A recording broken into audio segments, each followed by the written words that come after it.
Hi, everybody. I'm back. We're back to go into conversation number 4 as I get to delightfully pick Master Ron's brain. But we've added a few people to this mix. I have backed my son Robbie, and most of you know Robbie, into joining us for this conversation. And via Zoom, I've also backed other of my children who I think will have a field day walking through each other's brains. And in the process, I get to sit, listen, ask questions, and learn. So at the other end of the Zoom is Master Matt Cary and his lovely lady, Shar, who have the leather annex, as you well know, and leather 411. And I'm going to get you to explain a little of that, Matt, to Master Ron, so he has more of an idea of the love and care that this leather is going to get before it comes back and becomes part of many of the displays that we do for the library. But I also get a boy, a boot black, a secondary boot black, and someone who could spend their life sniffing leather, which is Matt, and talking about its history, all kind of sort of in the same place. And that doth tickle me. Robbie, I have told Master Ron an awful lot about you from a bragging mother's point of view. But who are you? Robbie. Tell the nice man about your background.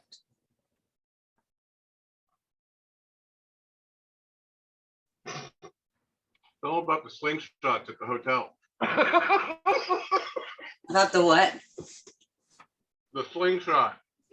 The ball bearing slingshot. There you go. There you go. There you go. Good story. Or the enforcers, or You're funny. some of that long background of yours. Let's see. So I started leather in the late 80s because I drove an ice cream truck so I can buy me a computer. So I got my computer and I started surfing the internet. Came up with BDSM and found chat rooms and stuff like that. So I joined the chat rooms in AOL, and let's see, my name went from "You Can't Make Me." Boys. That's all I'm saying. You Can't Make Me to Loves Mischief to Mischief Boy. And I've been with that forever. Been in the lifestyle for a while, quite a while. Been with the library for 20 years. 20 years. I got 2 children and a grandbaby. I was Mid-Atlantic Boot Black 2005 and Miss New Jersey Leather 2007. And that is about me. Club affiliations, what? My club affiliations, I'm on the production team for Women of Drummer. I'm Onyx Pearls, Great Lakes member. Whole bunch of boy clubs I'm associate member of. And the enforcers. How did that happen, by the way? The enforcers, found them online and drove out to Rhode Island to join the group because I couldn't find anything locally. And I didn't know anybody in New York, so I didn't know anybody in Rhode Island either, but that's where I took my chances and was with them for a few years till it went down. Okay. Matt, your history. Very similar. Early 90s. I've always been kinky. I was always thinking about things and perverted things. I found Different Loving in 1993, and that gave me the vocabulary. That was there's names for this, and there's people that do this, and I'm not alone. That aha, I'm not alone moment. Found found chat rooms on AOL, much like Robbie, probably some of the same ones. I always wonder, how much did we interact back in the day and don't realize it? Yeah. Found Guy Baldwin's article on kind of outlining a little bit of the old guard. If you remember the article that he wrote with some of the traditions and stuff in it, and that really appealed to me, and I went looking for leather. Started Smoky Mountain Power Exchange in '98 and began having really good presentations and education for the local community while I was going to Atlanta looking for leather. In Rocky Mountain in '98? Smoky Mountain. Oh, Smoky Mountain. Okay, never mind. Knoxville, Tennessee. Smoky. We did like Rocky Mountain Power Exchange's name, and yes, it was the imitation is the sincerest form of flattery. But Smoky Mountain Power Exchange. Okay. In '98. Went to my first self in '04. Went to Beat Me St. Louis in 2001. That was my first major event. Found self and leather and the folks down there. Met Mama in '04. About the time that I started a magazine that lasted all of one issue called Leather Journey. Came into Mama's sphere of influence, which I describe as being pulled into the gravity well of a celestial body, and met folks through Mama and really started to develop my leather education through that crowd. Ran for Mr. Southeast Leatherfest 2006 and won. Ran for Mr. World Leather 2006 and missed by 1 point. Throughout that title year, I became a member. I'm the only straight member of the Tennessee Griffins, gay leather club here in town. Joined the club there.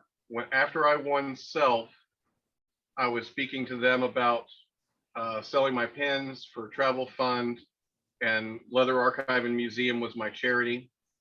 And the two gentlemen whose home we were in, they told me that they had a box of stuff that they didn't know what to do with, but they knew it was significant and they needed to give it to somebody that knew what to do with it. So they were going to give it to me. And it turns out to have been a bartender from the mine shaft who was also a photographer, who took pictures of anniversary week every year, including the mine shaft man contest.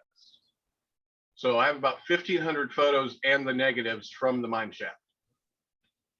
Through researching the mine shaft, we came across folks like Jerry Squeaky Legault. I was asking Mama a moment ago if you knew Jerry. And have really just kind of dove headfirst into leather history and helping the library as much as I can, starting the annex. Mama mentioned Leather Rescue. I was having a conversation with a brother in Wichita 3 years ago now, and he had a bunch of leather that had been given to him from a master in Wichita that had passed, and he didn't know what to do with it, and he didn't know if he should send it to the LAM or what he should do. And I let him know that through my studies and information with the LAM, they don't keep a whole lot of leather at the archives. It has to be something really significant. And it occurred to me that there was really no place for leather to go. So we sat around brainstorming and came up with what we call Leather Rescue. The web address is leather911.com. That's why Mama has the numbers in her head.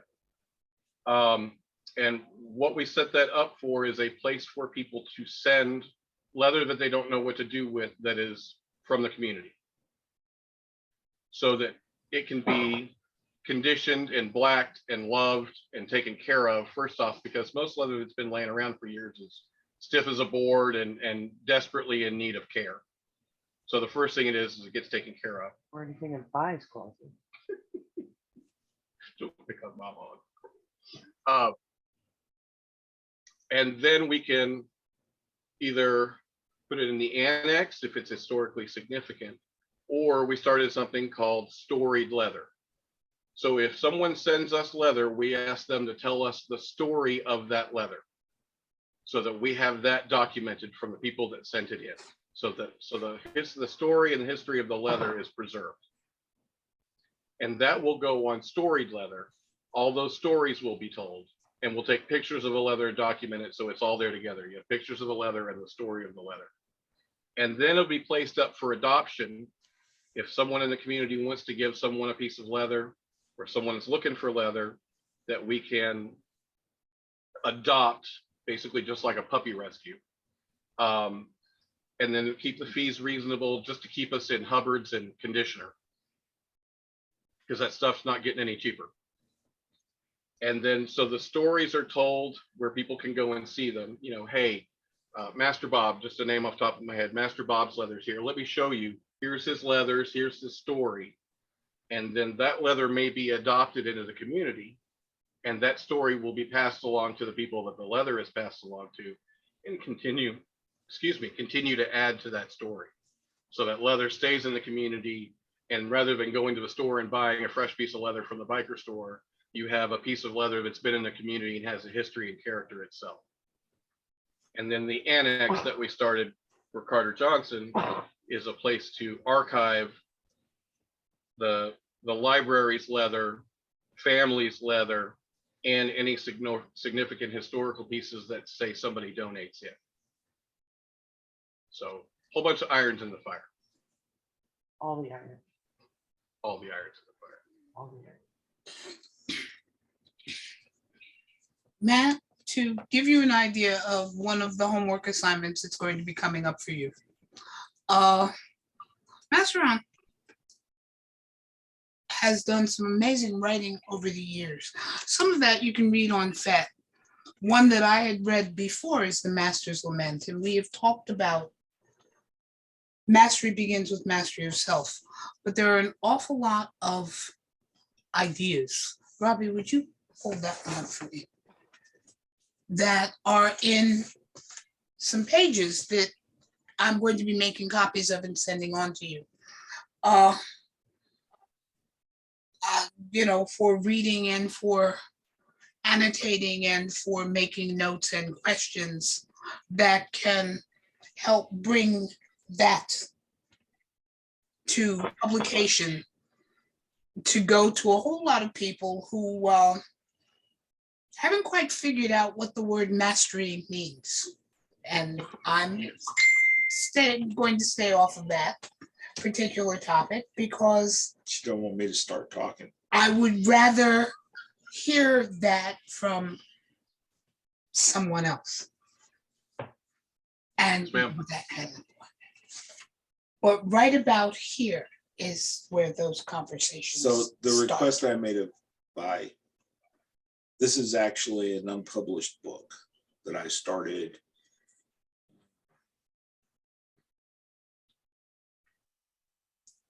eight or 9 years ago. And I had the good fortune to become friends with the gentleman that everybody knows by the name of Tom Magister. And Tom was in many ways one of my closest friends, even though we didn't know each other for a long time. We spent about 2.5 years talking about everything that I've written. A lot of it was because some of it is old guard history that is not talked about very much because people don't want to have to deal with the fact that, you know, they didn't honor the history. And part of it because during the 49 years of my journey in this world, I have seriously fucked up a bunch of things. Haven't we all, sir? Yeah, true. But one of the things that comes with understanding the responsibility that you carry as a master is you got to do something about it. Fuck up.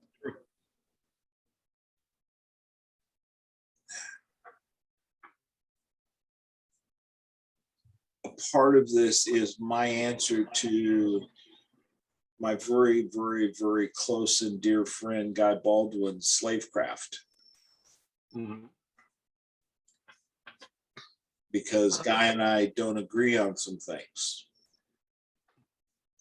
Now, mind you, when I say that he's my very, very dear friend,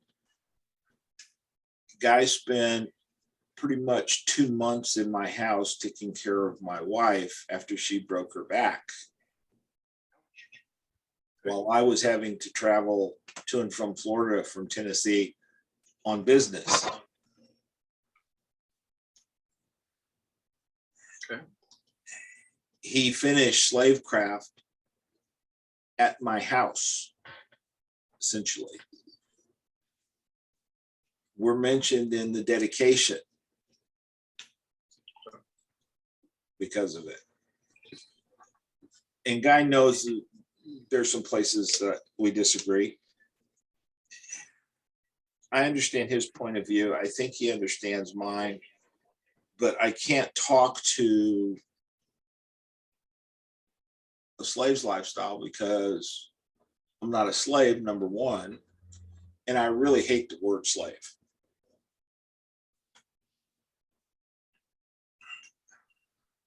For a whole bunch of really solid reasons that Vi and I have spent a lot of time talking about. And I think I finally managed to get her to see some reason. At least she's Okay. dedicated to trying to find a new word to describe the role of the submissive half of that partnership. Some of us aren't submissive. You know, my preference and the old guard's preference was partner. Okay. Did you serve in the military, Matt? No, sir, I did not. Well, the origins of the old guard that I know about was World War II military veterans and Korean War veterans. Okay. And, you know, getting to spend so much time talking to Tom about that history because he was an old guard Leatherman, that I'm getting it from the horse's mouth. Right. Tom read and approved what I wrote about the old guard in this particular piece. So there's not going to be a lot besides grammatical changes made to it. The old guard was real.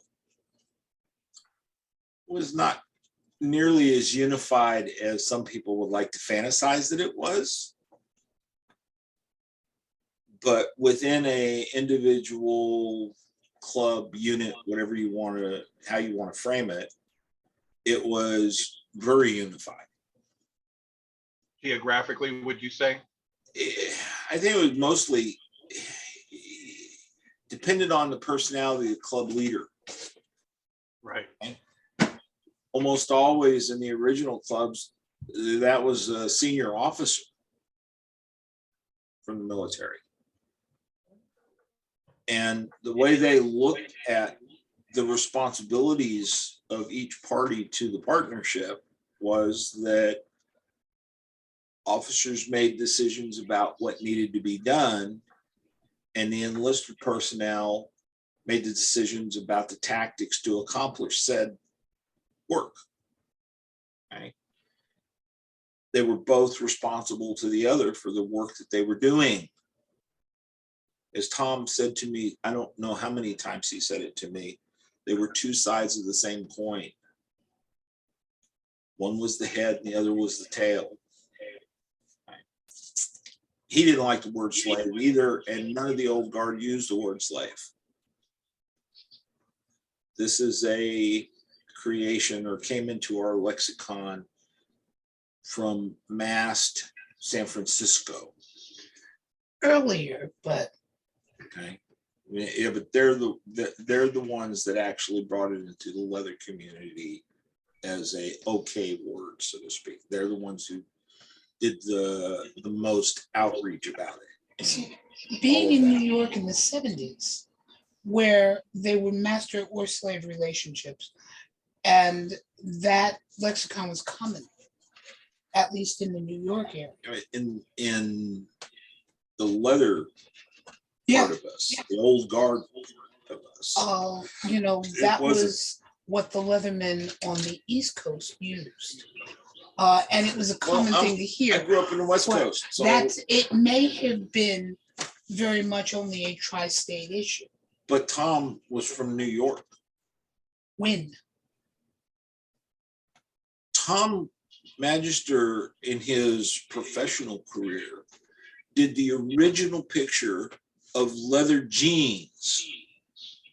He was an advertising executive. Understood. I'm trying to think of where In the the timeline was here. 50 or late 50s, and through the 70s.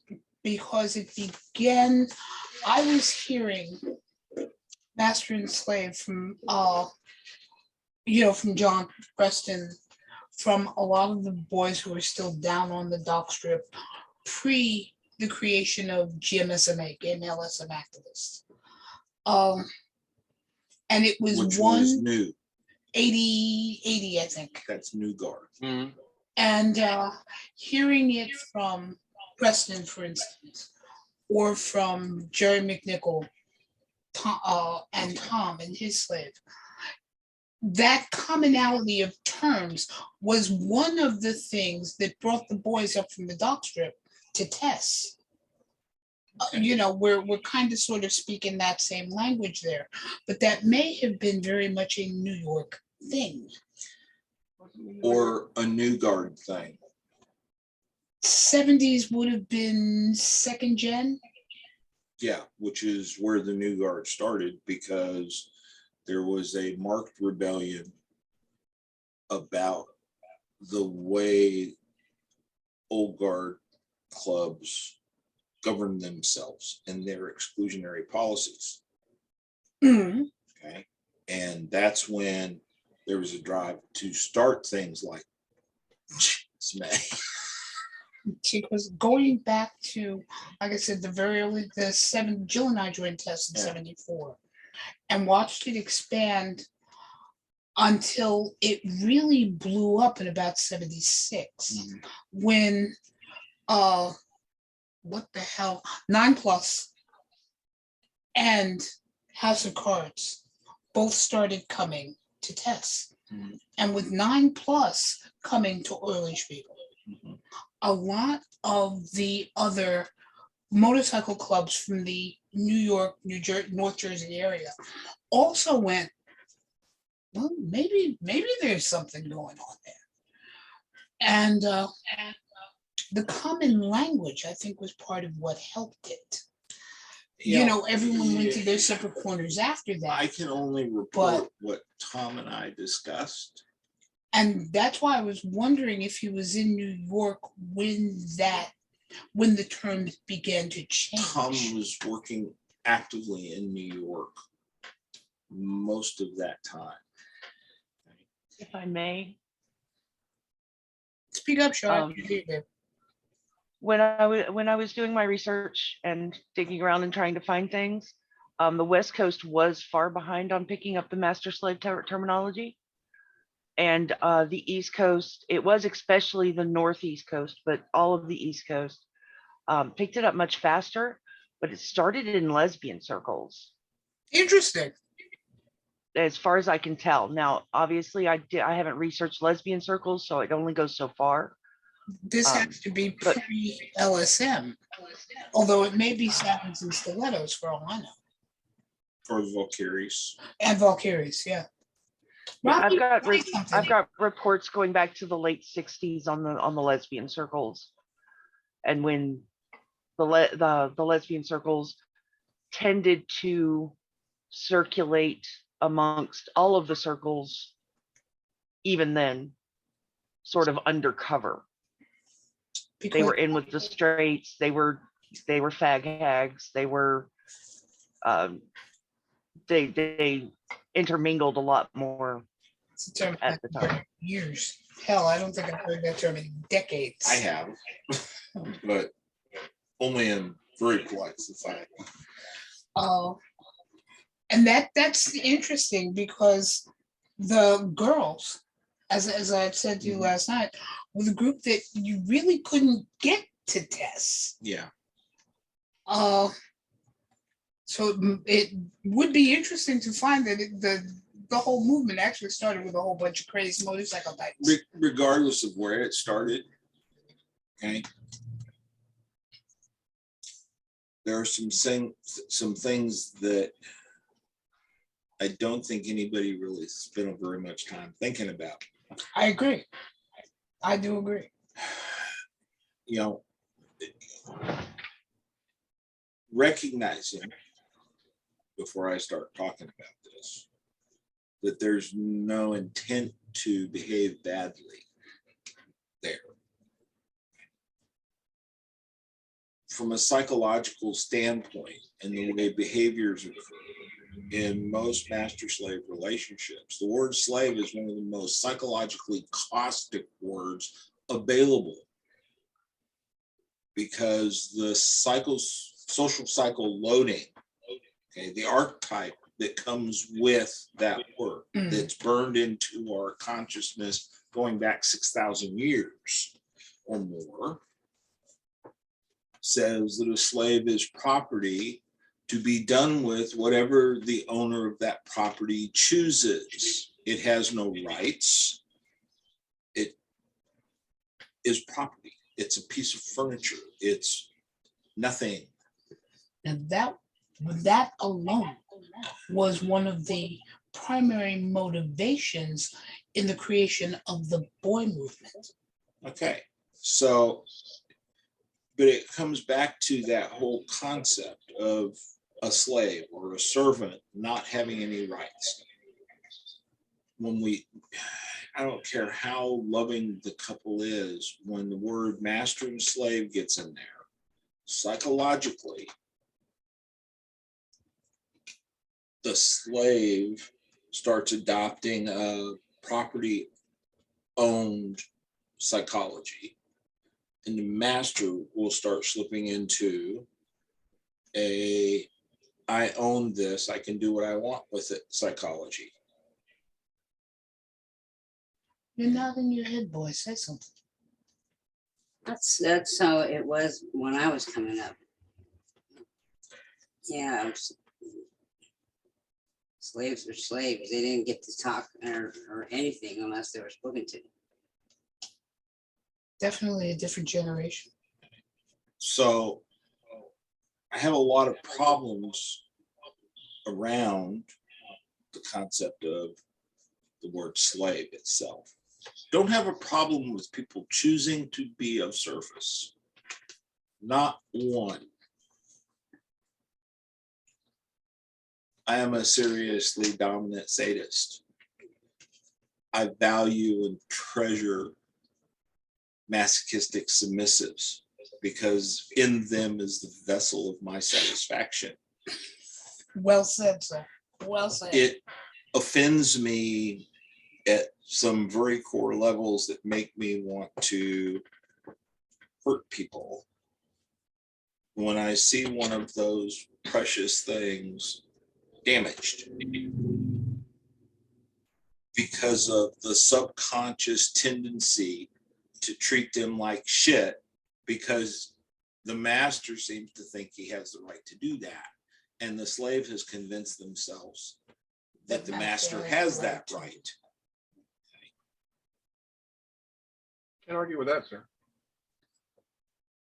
Well, you would be surprised the level of argument that I get from a lot of people in the leather community who call themselves masters and slaves. Well, I mean, we are a master and slave, but listening to you talk about it, I know exactly what you're talking about. I've seen those people; they're everywhere, and I'm wondering if the issue isn't with the people more than the term. Would be No, my question. it really is with the term, because when you start looking at it from a sociology, psychology angle, linguistics in particular, words have meaning, which is something we all kind of accept, but they also have a subconscious effect, a load that comes with them, a message that is conveyed in them. And that's a load that is pretty much immalleable. We can't change it, right? Which, unless there is some extraordinary amounts of effort to make sure that you never slip over the line and that you never stop putting in that extraordinary effort to make sure you don't slip over the line.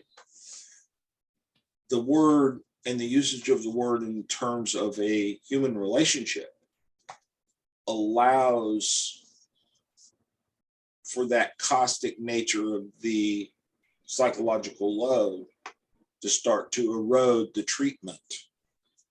And neither party generally will recognize it because it's eroding both parties, okay? Not just the slave, because the master's conduct is going to change by the erosion in the opposite direction. They're going to become less caring and less concerned with the well-being of that person who is now their property. Yeah, I wouldn't argue you. I mean, I wouldn't argue the points that you're making. You make very strong points. I would probably say that. I mean, I don't think we have that problem, but then we're not every person in the I'm community. not either. submissive, No, you're not submissive to start with. which is how I ended up with the former slave.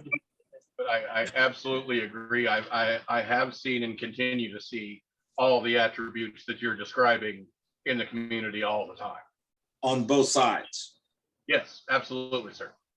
So it's my belief that we need to find a way of talking about these relationships that honor the two humans that are in the process, that reaffirm consistently and constantly that this is a consensual relationship and that consent can be withdrawn at any time whatsoever for any reason and can also be reestablished, okay, in the process. And that outlines the responsibilities of the parties, both for their own psychological health and physical well-being, okay? Because we haven't paid enough attention to that. By a long shot, we haven't paid enough attention to that. When, you know, you can watch some of the conversation from before, but yes, I established mastery with tools, okay, that I use to create sensations that I intend to use to manipulate the basic chemistry of the brain in the person that I'm working with. Right. But the object of my affection is the brain of the person that I'm working with, not the fucking tool. It's that simple. The tool Correct. is a tool. Okay. Right.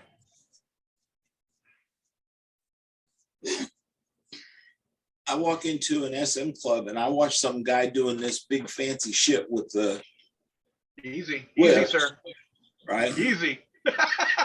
And then I watch what he's doing with the target of those whips, Oh, and yeah. lack of consciousness of the effect that's occurring, and I want to puke because they look fantastic, like they're skilled. They have no fucking clue of what they're doing. Won't disagree there. They haven't studied the biochemistry. They haven't studied the psychology. They have no idea what's going on in that person's head. And I would even be willing to bet that they have not experienced what they're trying to dish out. Okay. And if you haven't felt it, how the fuck do you know what you're doing with it? Absolutely. There's If not I a- may, sir, if I may, I'm sorry to interrupt. Before I forget them, I want to say, you said that consent can be withdrawn at any time. Yep. That's the absolute first lesson we teach anybody that's new. If they come into our sphere of influence, that's the very first lesson I teach, tops or bottoms. Yep. Everything that you're talking about with the scene, I see regularly in the play space. People that they know what they think they're trying to do, but they don't know what they're actually doing, like you just described. Yep. You're absolutely right on every point, sir. So, you know, that's why I need help with material. I asked Vi to find me one top and one bottom. I want both to read it, make notes about questions, what ideas they have for it and stuff, so that I can answer those questions and have a conversation with them, because the process of talking about this with someone forces me to crystallize the thought. Right. Understand. If I can't articulate the sentence, getting it on paper is even many times harder, because I haven't actually had to force myself through that process. Also want to get other opinions about the thing I'm talking about. I may not use that in the book because I don't agree with it, but at least I have the opportunity to learn something new from somebody else that might open the door for me to see something new that I need to address, that I need to spend some time thinking about. Because the thing that I know most about how my brain works is I'll ask the question of myself. If I don't have the answer, I know that my subconscious mind's going to start working on it, and it's going to keep working on it until I get an answer. Okay. And a lot of times I don't like the answer I get about some of the things when I'm thinking about this lifestyle, because it's like, oh shit, did I really do that to people? Fuck me. You know, it's self-inspection, questioning, criticism, part of what we're supposed to do. And when I get put in a position where I have to answer some question that I really never thought about, the first thing is, well, why the hell did I think about that? Where did that come from? Yeah, it's like, oh shit, how did I miss that? You know. But then if I fucked up somewhere along the line because of that, oh boy, now I got to go figure out how to make amends to the person, find them, apologize.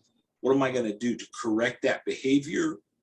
You know, it's a whole process. It's not one thing, because shame doesn't go away unless you actually go through the process. Right.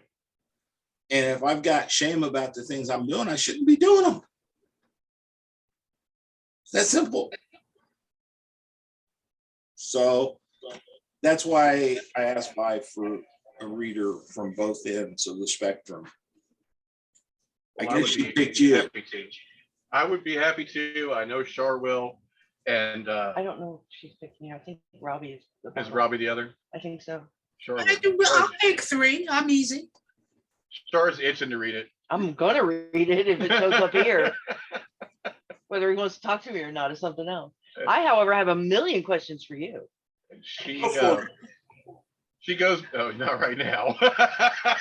Did you want to go to bed sometime tonight? You know, I told Vi that once we start talking, I'll talk as long as people are willing to talk, because I can probably talk you all under the table. Oh, And so dangerous. I want to throw At 3 in- or 4 o'clock in the morning, I may change Oh my no, mind, but I'm going to bed long before that. I'll Yeah. just leave y'all talking. We generally send Mama to bed at her bedtime. So Yeah. she's, Yeah, pretty she's much. taken care of. okay.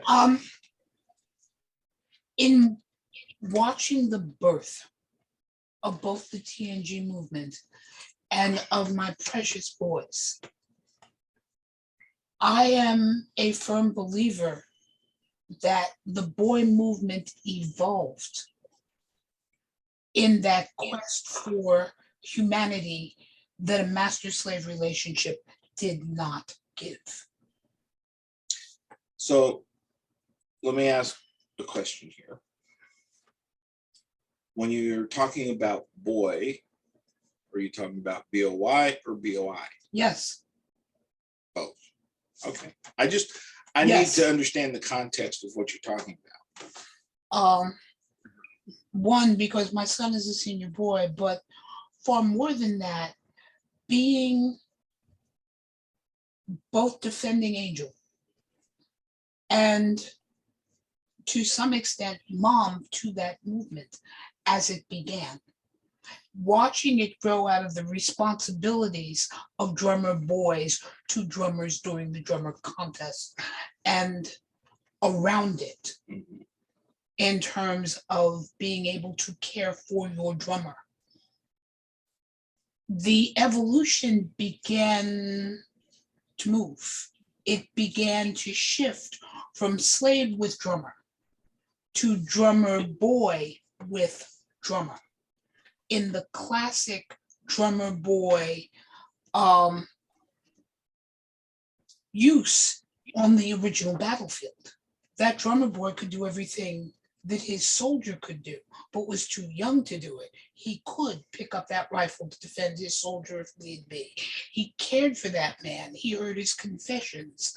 He carried them off the field if necessary. Mhm. And they died with them. yes. And as the contest evolved, the young one serving that man evolved. And by the time the drummer boy contest, the drummer boy within drummer was about 5 years old, it began to attract biological girls, BOIS, who, while they could not serve within the drummer contest, were following the drummer boys as the assistant to the boy and learning from the drummer boys with a kind of understanding that the relationship of the drummer to the boy was far less master to slave than it almost was father to son, daddy to boy. Okay. For me, anytime you use the word boy, I'm thinking either mom or dad. Master has nothing to do with it. Okay. It's a different role. But is one the evolution of the other? And this is where I want to back Robi into this conversation. Well, that depends on what you're talking about. Is boy the evolution of slave? No. Now I want a boy to talk to me about that.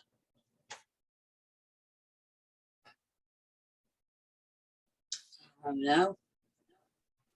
I say no. Boys have their own way of doing things and their own style.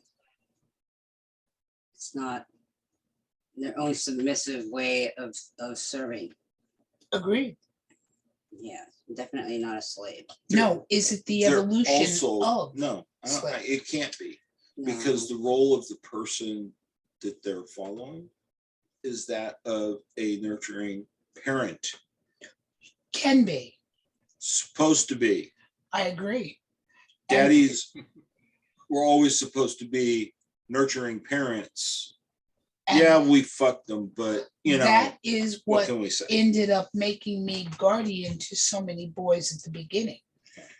They were responding to daddy. They were serving as a good boy within the context of that drummer boy imagery to men who weren't always sure, and some women who enjoyed the concept of a give and take in a relationship that was more nurturing on both sides. Well, that's what I was taught that it was supposed to be. I have been master and I have been daddy.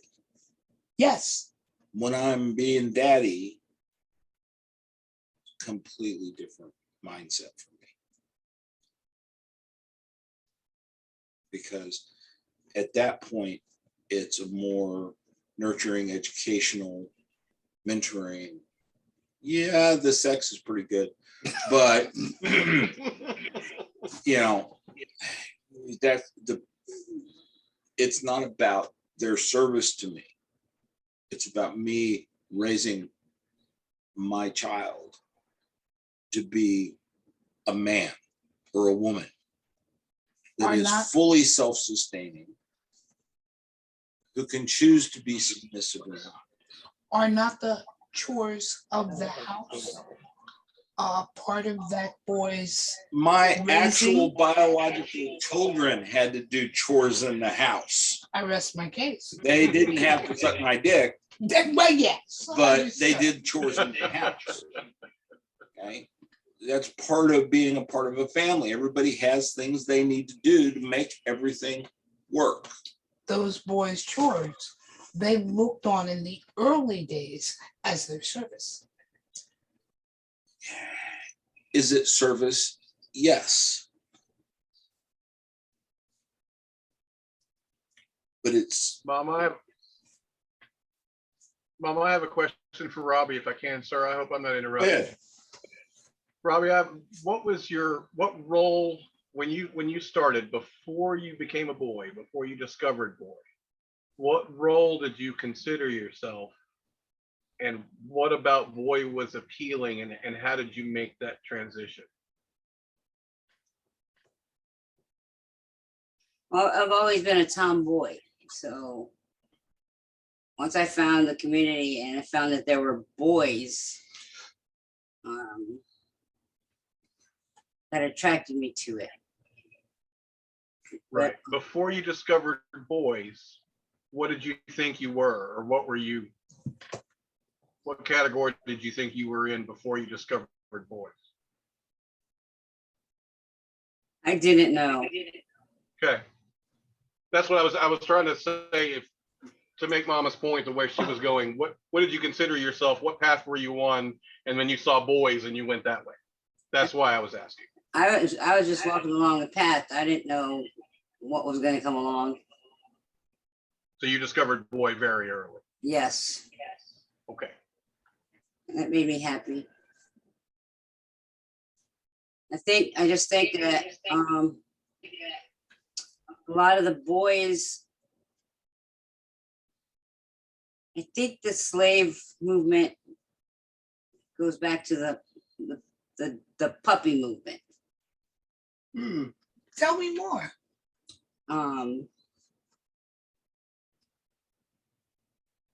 People, I think that people had a hard time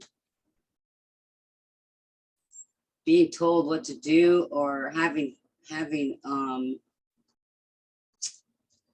certain protocols they couldn't that they didn't want to follow, and the rules and stuff were different. So the puppy movement came along.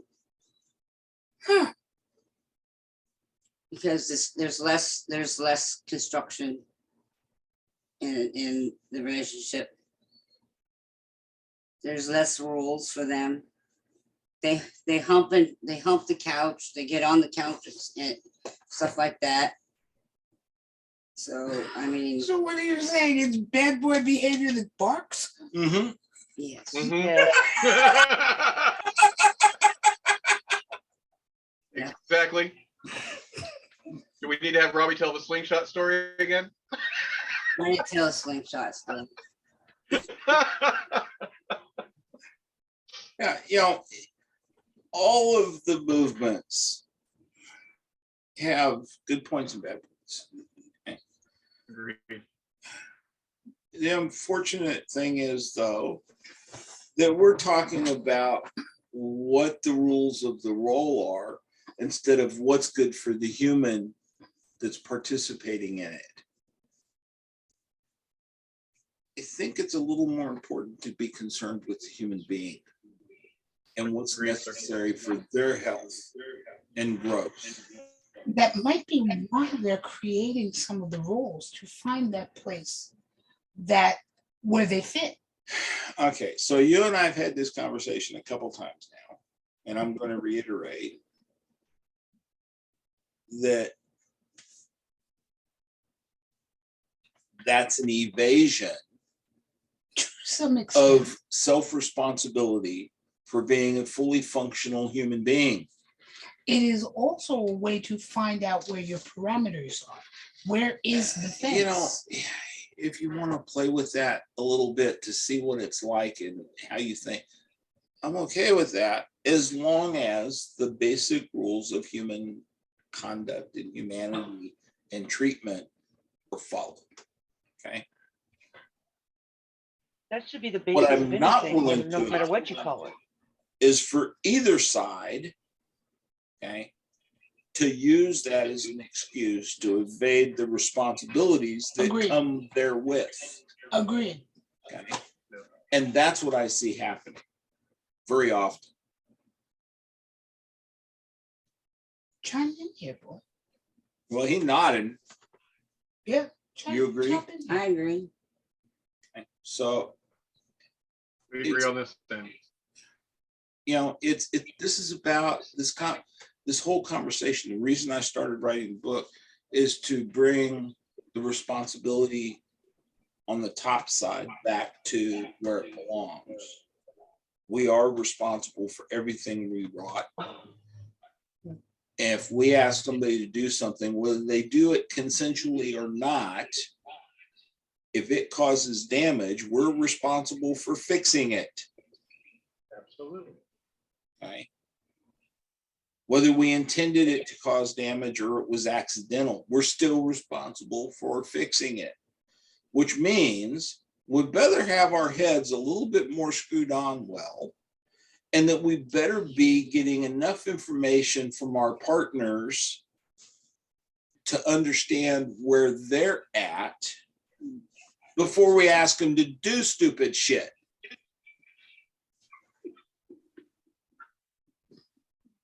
Agreed. Matt, Right. you're laughing, and Shar, you said you had questions. I see it a little bit differently in that I am huge on words, as Vi knows. I prefer words to most anything. And words have meanings.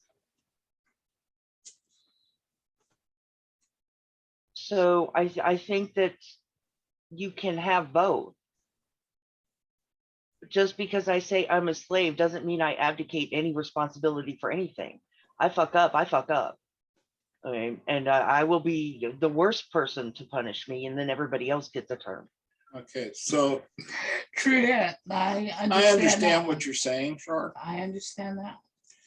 And, you know, but here's kind of an example that comes from my education in psychology, because I was training to and accumulating hours to be a therapist at one point in my life. God forbid. The gentleman who wrote the book on neurolinguistics are two men by the name of Bandler and Grindler. And since all communication is about words and all words have meaning, they decided to start doing some experiments with linguistics and how they affected people, the psychology that was driven by the words, the concepts that were actually communicated by the words. one of their experiments ended up with them spending some time with Amazonian Indians that had never met white men before.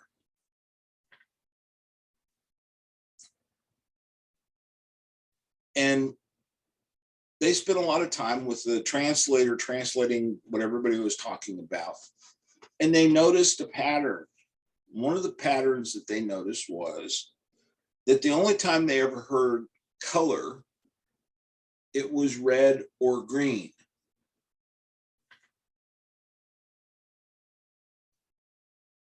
So they started asking the Indians questions. What color is this? And the answer was always red or green. They could point at the dirt that was brown in our eyes and it was red in the Indians' eyes. They could point at the sky that's blue in our eyes and is green in the Indians' eyes. And this is the proof of my point about words have impact. How do you explain the concept of blue to somebody that only has the word red or green?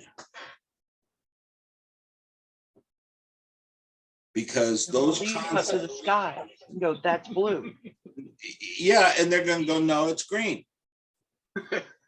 Because they don't accept the premise that there's any color except for red. Did they not accept it or did they not know?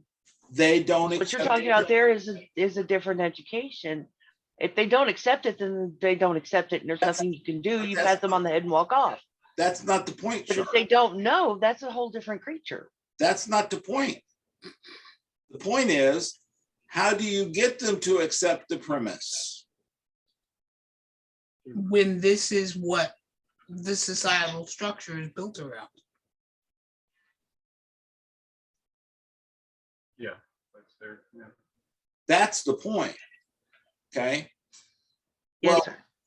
if we build it in our society that these are the roles and the psychological content of the words have impacts in these roles, the way we describe the roles becomes incredibly important.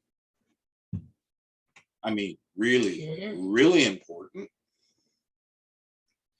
And we better understand the psychological impact of every word we're using in the process, because our societal conceptions of these words can be different.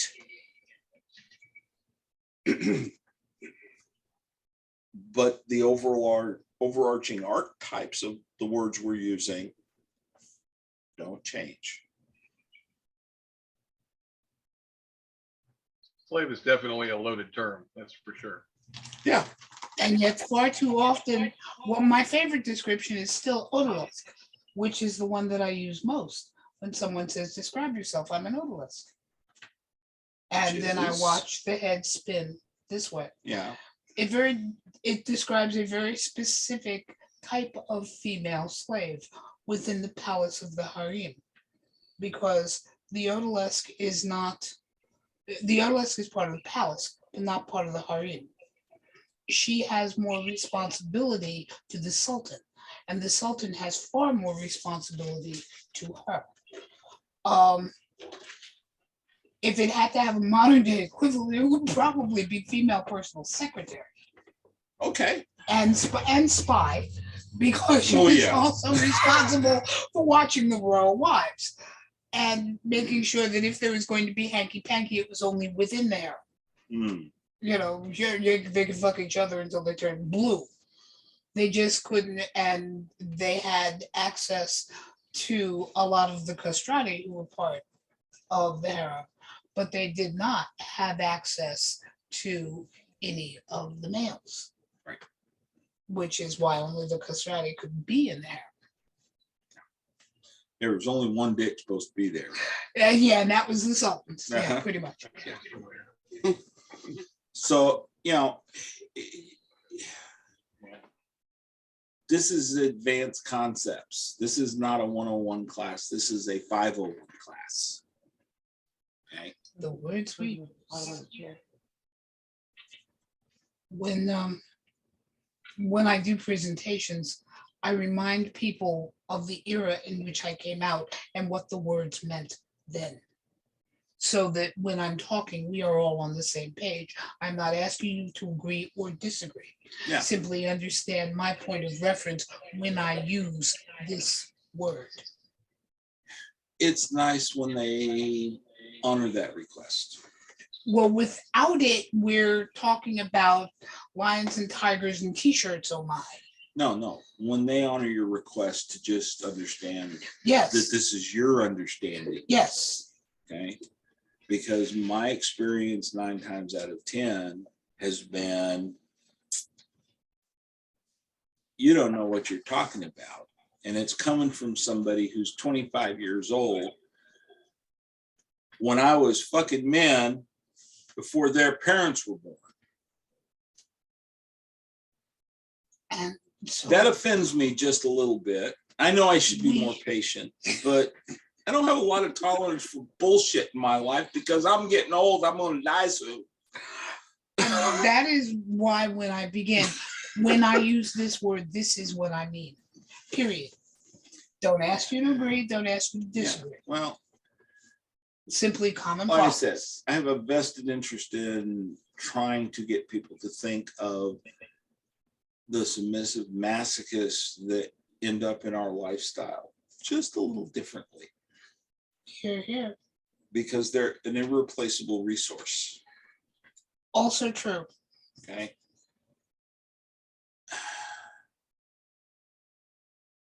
I fucked up a few.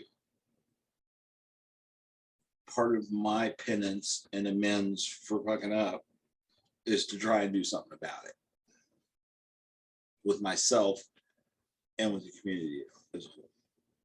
That's why I started writing the book. Okay. That's why I spent so much time on the phone with Tom. I mean, he and I spoke literally for hours, 2 or 3 times a week for 2 years, hashing out ideas and ways to present things and what did they believe, what should we be thinking about, all of that. And he read every word that's on the page right there. So, you know, but I know it's not done. And I know that there's a lot of stuff that needs to be added in some of these areas, simply because Tom had a limited point of view too. Okay. Don't have a problem with change. I have a big problem with unreasoned change. Well said. Or change for convenience sake. Here, here. The things we choose to do are by the norm in society perverted. Nothing negative about that. They're just that unusual. Okay? 80% of the people in the world aren't going to get there with us. Nor do I want them. God forbid. Well, the 20% that get there should have advanced degrees in psychology, physiology, and the like, biochemistry, Human understanding. mechanics, physics, you know, a few things like that.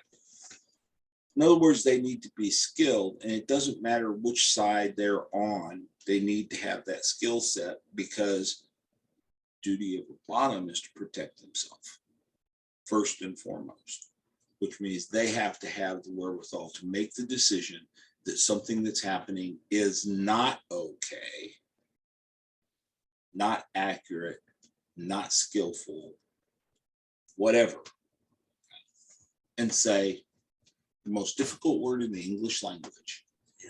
No. This is not Japan. We don't have 1,000 ways to say no without saying yeah. Right? Because God forbid we offend somebody by saying no.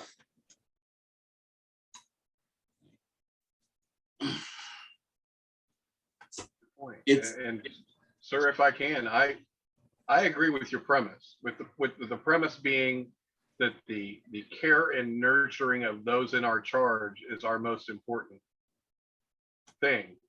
I wholeheartedly agree with you, and also agree that it's a major problem these days. Yeah. Absolutely. So absolutely on board with you. My slave, one of my favorite things to say is, and I say this regularly, is, have you met my slave?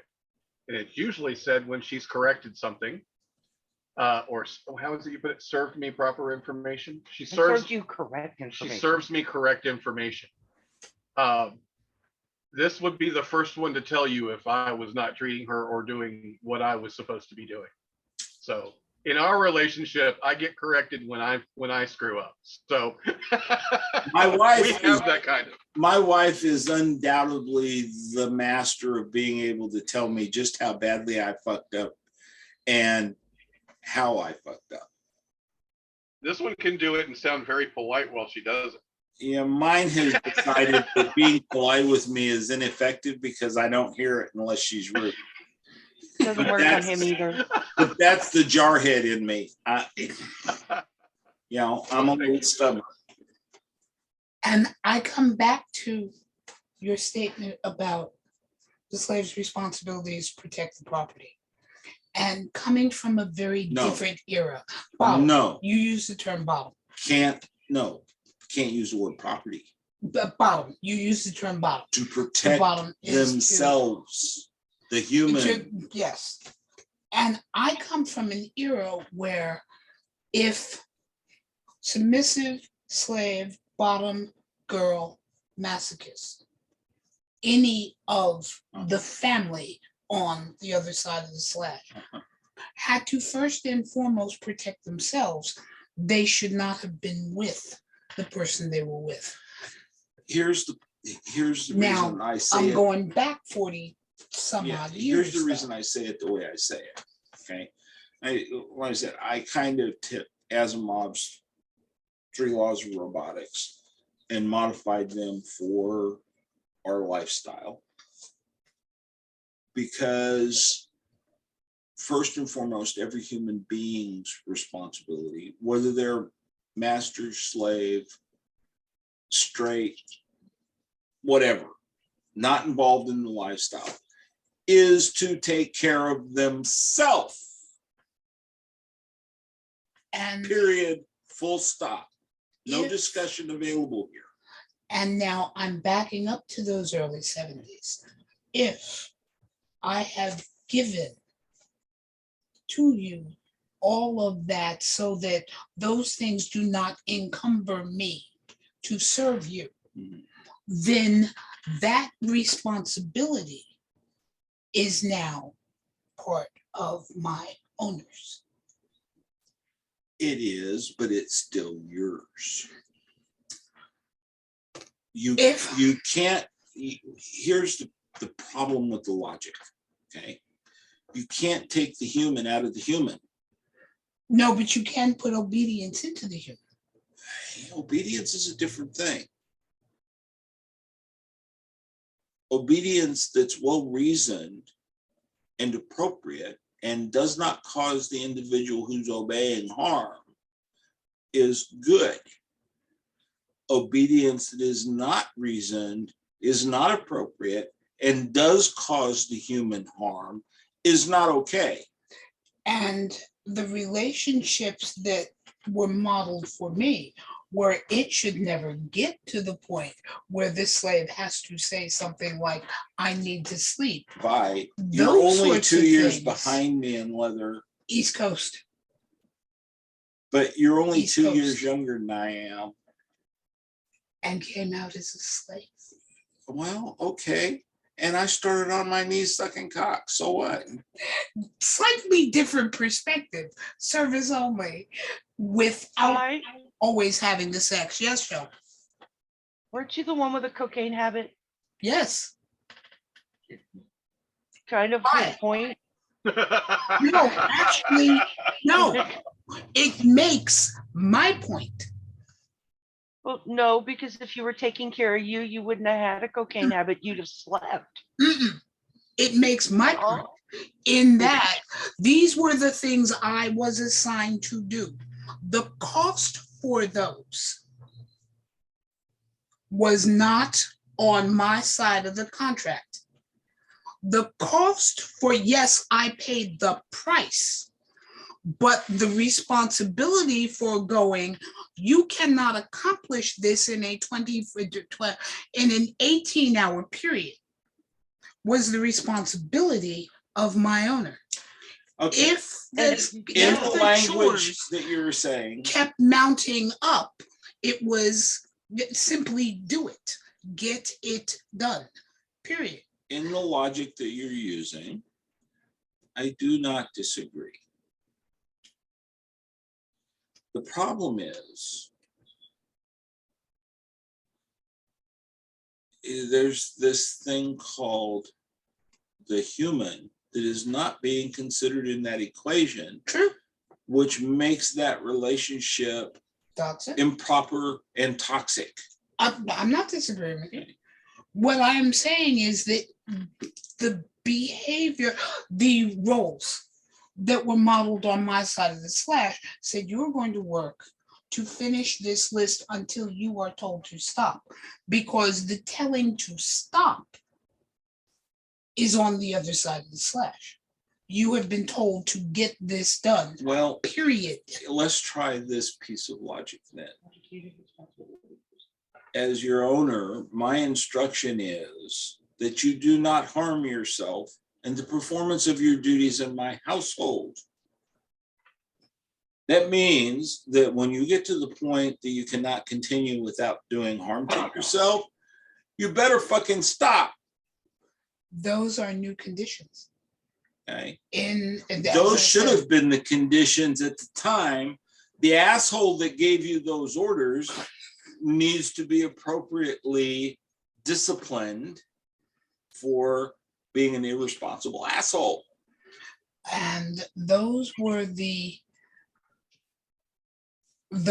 slaves that were modeled for me. Those I were the slaves I understand. patterned myself after. I understand what was being modeled for you. The I am saying that it wasn't healthy and we shouldn't have been doing it. more on the other side of the slash went, time to go to bed. How long have you been working, slave? Well, I've been working on this project for 10 hours, time to go to bed. Yeah. Now, there were those who simply, master took himself to bed. Unless you were dismissed, you stayed there and continued to work. Well, if you were still working the next morning, or the morning after that, or the morning after that. That's it went exactly with the the reason rules that I'm of the saying game. what I'm saying here is because there are people today that try to implement that kind of relationship. I thought that had finally evolved. No, it hasn't. No. Sorry. Hence the rule of take care of self, or you cannot take care of me. Yeah, well, see, there's this whole movement called property and owner. And property is the equivalent of a chair. And the owner has no obligation to have any regard for the chair's well-being. They're replaceable. My era said property was the equivalent of a Rolls Royce. You not only took care of it and made sure that it was shit shot, showered, shampooed. You didn't let anybody drive it because you didn't want any asshole in your car. Well, therein lies the problem, because the current movement, and if you read the owner property forums on the internet, you will see this language, okay, is exactly what I'm describing. I thought we'd evolved farther than that. No, we haven't, because there are a lot of uneducated assholes out there talking on the internet who are engaging in this behavior who have nothing to do with the leather community. There's a reason the first page of To Love, to Obey, to Serve said, don't try this at home, boys and girls. It was a different era. And the times were different and the responsibilities were different. You know, one of the most fun one-handed reading I've ever had was the Beauty trilogy. I couldn't get to the point where it was fun or it was one-handed, but each page got more and more ridiculous, and I just couldn't process It's it. fun fantasy. Yeah, Okay, but so is 50 Shades of Stupid. I think Hold it. that's actually written better. well, that's maybe true, but the point isn't that it was appropriate or real. It's that it's fantasy. And there are dumbasses out there who try to implement that fantasy in the real world. Yeah, but sir, they're also trying to implement gore. Story of O. Yeah, I have another whole level of distaste and negative commentary about that too, which also carries with it the property owner relationship to the extreme, which is unhealthy as shit. Okay, so No arguments there.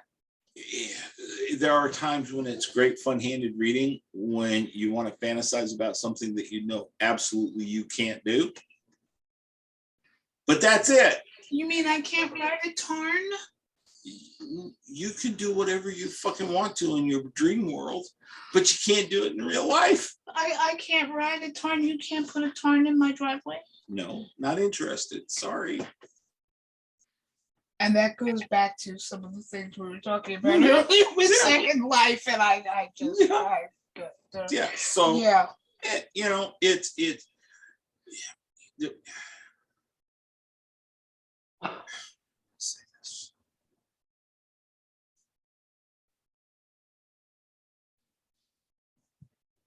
I'm getting old. I think I can say that I'm reasonably elder in this community.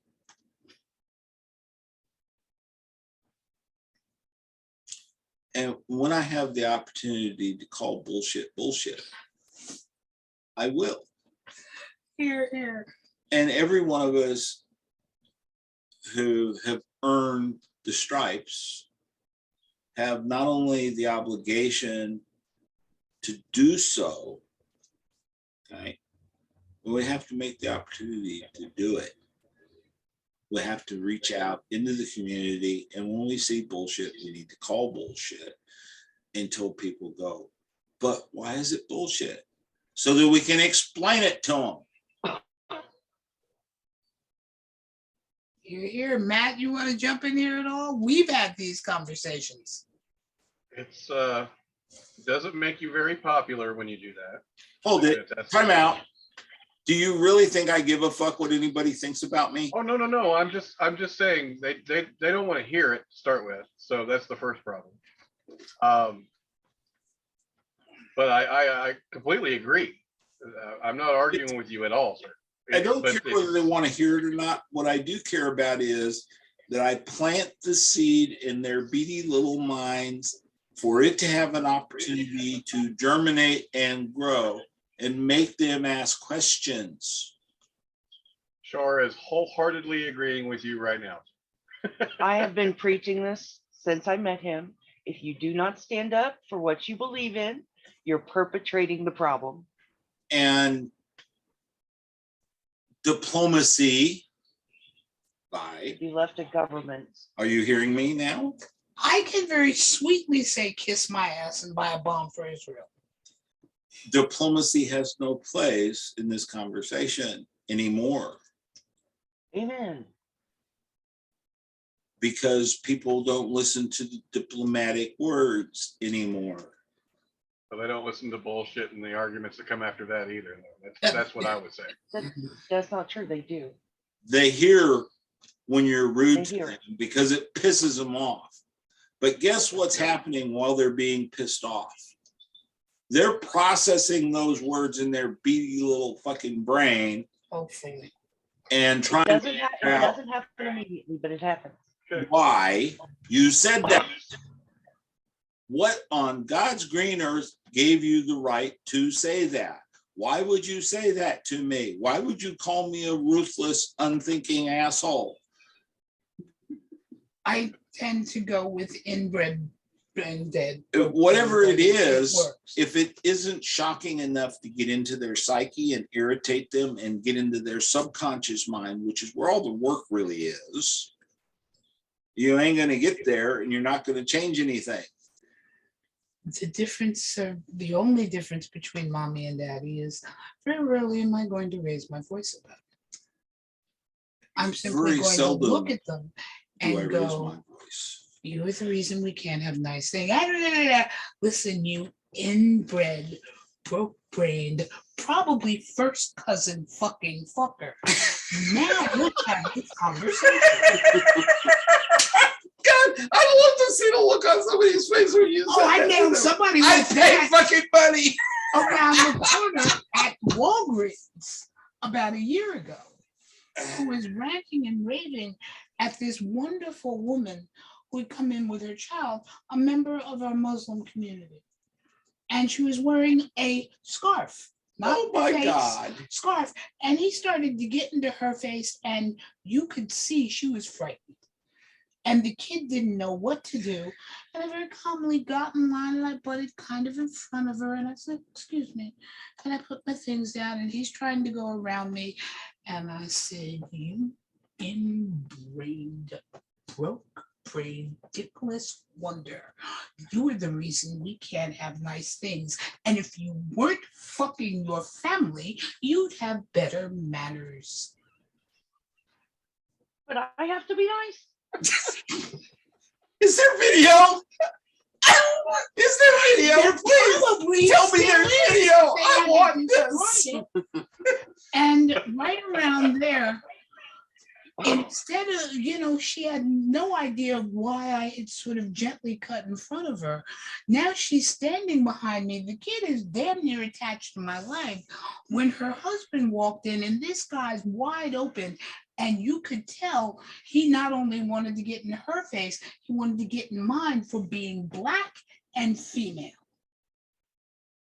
Yeah, see the difference between What? us. No ranting. Listen, you little inbred, broke-brained motherfucker. Leave her alone. Yeah, By that see, time, her husband walked.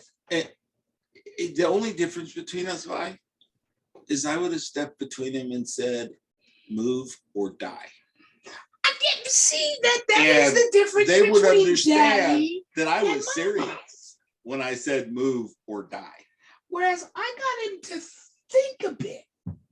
Yours would have been that I want him to piss run down his leg because he deserves to be that scared. And if he doesn't recognize that I am a full predator and I can kill him right there where he's standing, if you're he's going in a to lot of fucking sling trouble. words with emotion, and Robbie and I have had this conversation many times, don't get emotional, go cold and hand it back. Okay. If you can get in her face, Vi, I can get in yours. understand, I would not And it raise was my fun. voice. I would be the coldest son of a bitch on the planet. But see, you'd scare him. I wanted to I shock wanted him. to piss down his fucking leg. See, I just wanted to shock him. I wanted to see that mouth hang open with. Okay, I understand your And it's goal. fun. Remember, I said I will poke the bear for the sheer shits and giggles of watching what happens when I go. And that reaction was priceless. And I'm, you want to see him quake with fear. I want to see him freak out. If he's wanting to inflict fear on somebody, I want him to feel what it feels like.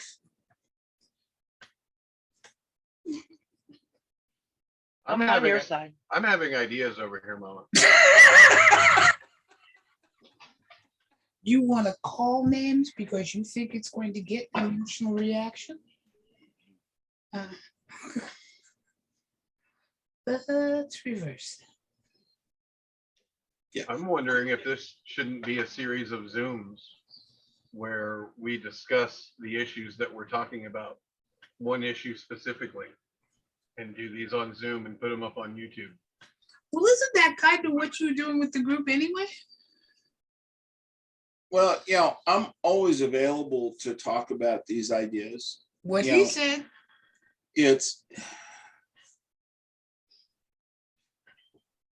Most of the problem when you start having this conversation about a serious idea is that there's more than one level of thought that has to go into it. There's, the top layer, the surface layer of stuff that you're talking about. But then, and this comes from, the psych training and the beating myself up over my fuck ups, I've learned that there's 2 or 3 or 4 more layers of stuff that you need to think about that are going to change the face of the conversation at the top layer. But these are not normal conversation points. We don't take into account the psychological impact of the word that we're using to discuss things, nor do we take into account the multiple conditionings of the people that are hearing what we're saying. Every word has a certain archetype. It's like in economics, when an economist is describing something, there's only a certain set of words they can use, and all of those words have one singular meaning. But when a sociologist starts writing about exactly the same phenomena, oh, fuck me. God forbid that they actually use words that mean one thing, because that ain't gonna happen. Okay, which makes for pretty messy things to try to measure with any accuracy, because it's all over the place. Okay, and essentially we're talking about the same kinds of layering of impacts, from very precise meaning to all of the imprecise human shit. Okay, if we're going to talk about a concept, we need to have basically 3 conversations. The first one, to frame what needs to be thought about, and to ask questions and hear thoughts at the surface level. The second one to occur after everybody's had a reasonable amount of time to process at the subconscious level all of the information that has been imparted and all of the implications of that information. And the third conversation to confirm that we all understand the same fucking thing. I'm serious. Yeah.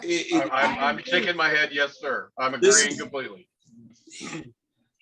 This is a 501 course in how to think, how to converse, how to have human interaction. Which is why I said put the phone down. I didn't know you had You to- can't pick up a phone or anything else and have a conversation with the other people in the room, because your attention is not on the human beings in the room or participating in the conversation. Your attention is on something else. We learn to empathize by making eye contact with our fellow humans. That's part of the necessity of communication. If we're not looking at the people that we're conversing with, how the fuck do we know what impact our words are having? I have watched conversations at some of our family reunions where 2 people are sitting in the same room, about the distance we are from each other, and they're Texting each other. Did it ever occur to you to put it down and say whatever it was you were trying to type? No. Because I guarantee your fingers cannot move As fast as your mouth and brain can. Yeah, and here's the real problem, because most of the time their fingers are moving like that, their brain engaged. We've had that conversation. Okay? So, and I learned this shit standing in front of a high school classroom for 4 years. some of what I'm saying now. Okay. Because I recognize that these young humans had not been taught how to have a human interaction. Okay. Well, we're participating in, a doctoral level course of behavior when we're engaged in this lifestyle. We better learn how to have a fucking conversation. Didn't the conversation always used to just go with it? No. Maybe in the old days when the guys would get together with some beer and sit around a campfire and talk until the sun came up. We used to sit Or a around salon. Chateau 19 and talk until the sun came up. But that stopped happening. Or Mama. Oh, no, we just moved into the smoking area. I was just gonna say, Well, Mama, sir, Mama has heard me say this for years. All the best conversations happen in the smokers area. At events because where you're everybody's standing sitting out around there relaxed. doing something that nobody else wants to be around. You got to do something besides suck nicotine in your system. Have a brandy. Right? Where sitting around the campfire, sitting around relaxing is where the best conversations happen. That's where it's going to happen. So I'm all for having these conversations and having them recorded, but we need to allow the time to have 3 conversations about the topic so that we actually have time to think it through and think about the implications of what we're saying. Okay. Agreed. I am a systems analyst. And everybody should have a drink on the table. Okay. And well, I don't disagree with that either. And if I'm at home when we're doing it, I can have a drink on a fucking table. Okay. But the systems analyst in me knows that every time I change one piece of that system, it's going to have ripple implications throughout the entire system. Before I commit to a thought, I want to have thought through what the ripple implications are. Am I creating any hazards? Am I disabling a human in any way? When I say disabling, I'm not talking about the damage disablement. I'm talking about taking some primary function that humans should have that should be active and turning it off in any way. Okay. Thinking through the impact of the conversation, because that'll change with every freaking word that changes in the conversation. Yeah. There's, if we actually value the words that we're saying, we need to treat them as if they're valuable. Okay.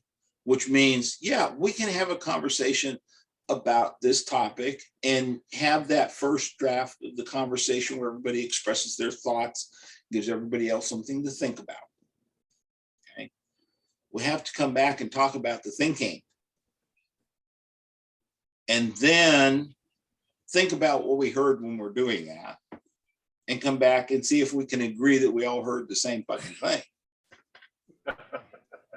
Well, if I'm, Sir, I'm not sure if you figured it out yet. When I laugh is when I'm agreeing. I laugh at truth. I watch her when I'm on, when she was asking me questions earlier, and she'll go, "Ooh, that hurt." So I ask her what I was doing. I don't know, because I wasn't watching. She wasn't watching you. I don't think. I was watching you too. She was watching me. But I laugh because, and just this conversation, just to sum up what I've heard this evening, one of my biggest pet peeves lately is hearing that the old guard never existed. It was a myth. Didn't happen. Period. That one drives me crazy. It makes me crazy too. And without mentioning names, Thank you.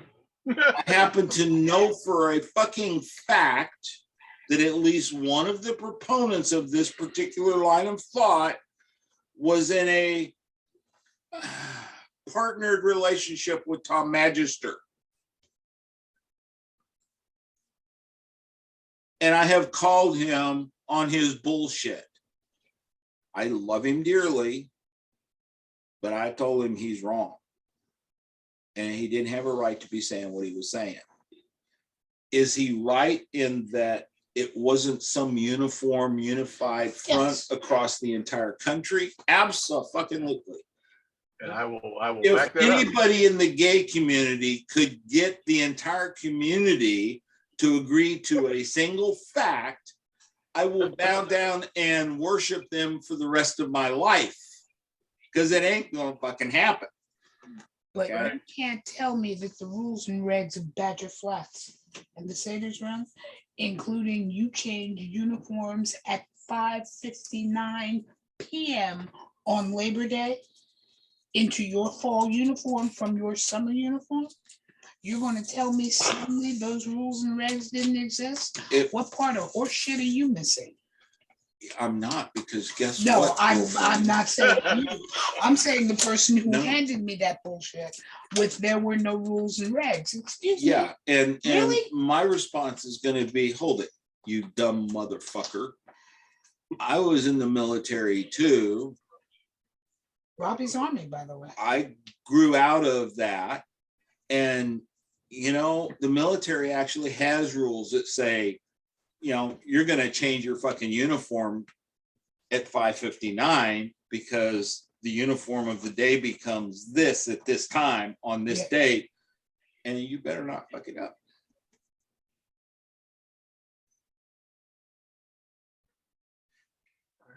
And anyone who went to any club that went to that Badger Flats run Had to follow the same rules. followed the same rule. It was an agreed upon thing for Yes. that run. Yeah. Now, did they run their clubs the same way? No, But when they all got together, because they had to, by consensus, have a single set of uniform rules. set of rules. It's called the Uniform Code of Military Justice for most of us. Okay, because it is the same set of rules for each branch of the service. And that was just one of many. Yeah. So, you know, I have a hard time with the people who choose to say it didn't happen, they weren't there. Sir, I have a bigger problem with the people who say it didn't happen, and they were there. Well, you're Sorry. right. You're That was right. my inside piss off coming out. Yeah, and appropriately so, in my opinion. Okay. But as I've said many times, opinions are like assholes. Everybody's got one. Most of them stink.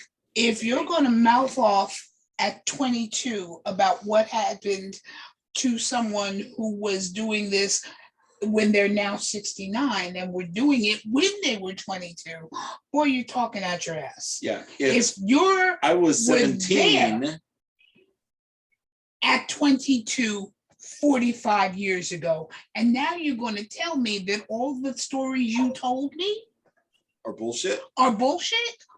I'm calling red. Yeah. You know, but it's the reason that I think this is happening. And this is my fantasy of but it's what I construct from the evidence that I have. Okay.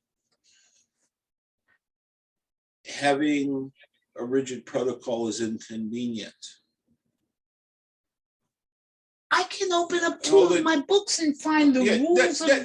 Time out. Let me finish, goddammit. Yes, sir. Having rigid protocols is inconvenient. Having rules is inconvenient. Having a code of conduct is inconvenient. Hence the puppy movement. Exactly. Out of the mouth of babes comes the truth. Okay. These people don't have the self-discipline that God gave a pissant most of the time. They don't Standard. like it. They don't like the standards. They don't like to have to live up to some mythological way of this is the way it used to be done, because they know better and they don't have it in them to continue to live up to those standards because they've gotten lazy. I'm even willing to take that. But okay, I can't do it anymore. This was the standard when I was this age. The But to problem, now tell me here's the- you never lived up to a standard Excuse me. at all. here's the problem with the I can't do it anymore. I'm 66 years old. There are good days and bad days where I can actually move because of what I've done to my body over the Yeah. years. When is required for me to show up in a standard of dress that's appropriate, it doesn't matter whether I'm wearing a white tie with tails or I'm in cowboy boots and jeans. I show up according to the standard. Okay, I behave in accordance with the environment that I'm in, Yes. because that's what you do to lubricate the social universe. Or that's even saying this is what I did in these years and under these Yeah. circumstances. Now I have much more of a problem with somebody who telling me that they've been lying to me for 40 years. And Because what- I'm gonna bitch slap but- them across the room. I'm not lying to you. Well, then which story is true? Either these were the rules and regs that helped to shape the experiences that you're sharing with me now as things that I can hold on to, hold up to, or you're lying. Or Mhm. no, or you were lying. Mhm. Now, which is it? Because you can't say to me in one breath there were no rules when 2 breaths ago Well, you were there's talking about also- the rules you followed. There's also, and I hate to be quite disappointed about it, but there's also this thing called popularity. It is not popular for us to say, there are rules about this. You need to learn the rules before you try and engage in this. Okay. If you say it's okay to be an unruly heathen, you can't offend anybody because everybody can be an unruly heathen. And even the people that are following protocols and rules and behavior and all of that, because they were taught manners, okay, can behave the way they want. And they can't criticize you for criticizing them. It becomes politics at its worst, where the position of the politician is more important than the truth. Okay. I've watched it happen in our regular politics in life.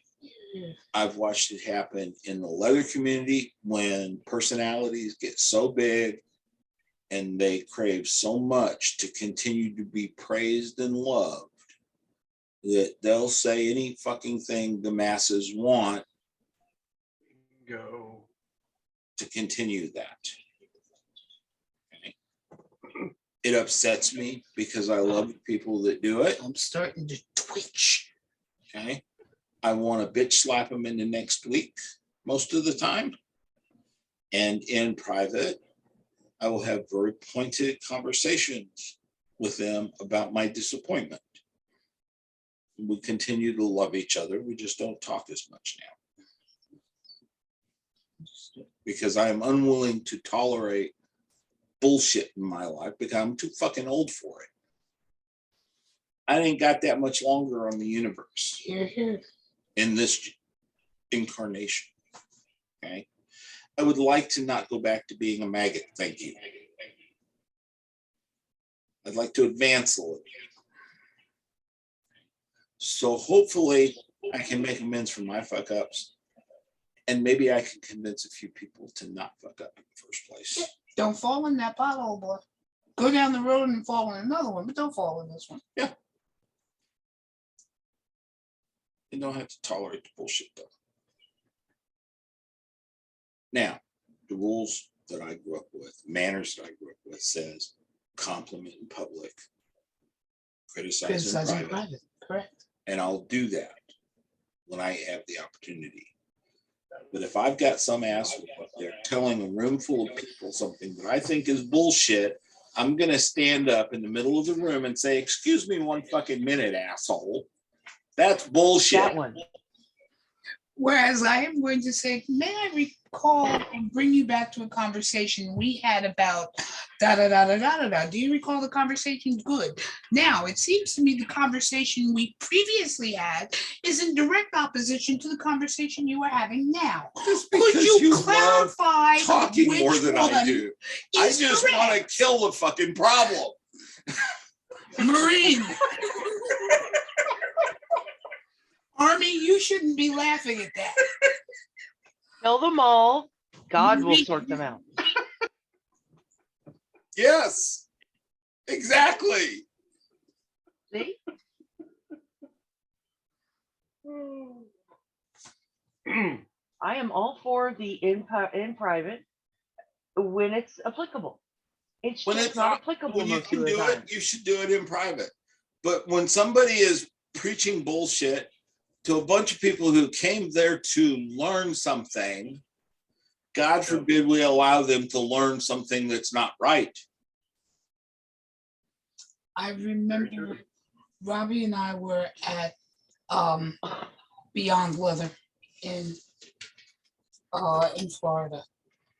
And I had something to prepare. I had a speech to prepare, I think it was. I said, boy, go to class. You don't have to stay here. The old lady's fine. Go have some fun.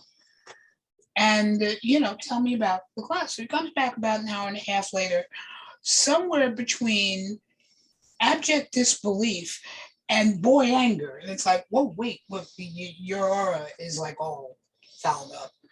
And so he went to this class on, what was it, bottom protocols or something protocols. And the guy teaching the class, Protocol dining. I was reading from, I don't know, the notes of another teacher who didn't know his ass from his elbow in terms of how to even serve a basic dinner. And the boy comes back with notes, and I'm going through this going, he said, what? Yeah, it's, buy a copy of Emily Post and hit him in the fucking head with it. So Excuse me, everything that has anything to do with manners and protocol that really is important is in Emily Post, for God's sake. When we were trading at House of Cards, we had to carry one with us. So just read the fucking thing. And they're just basics. And I found him because for me, Mom said, you may compliment in public. Worst comes to worst, be silent in public. So here, And then go this is the criticize kind of the private. protocol question that I get pissed off about. When I and a person in my service, good, Original copy. awesome. Original. So when I and a person in my service are walking down the street, what is their proper position? Depending on how they serve you, one step back and to the right is the highest position of honor. Now, assuming it's man and woman, he's on the outside because that's good manners. Yeah, and I have a problem with that. Because the proper position in every fucking field manual that I've ever read, Marine Corps or Army, for a subordinate to be walking is the opposite of the person's dominant hand. And see, the older way was protecting that dominant hand. No. You're supposed to be protecting the weapon so that the dominant hand can get to the fucking weapon. See, originally that was the position of your advisor.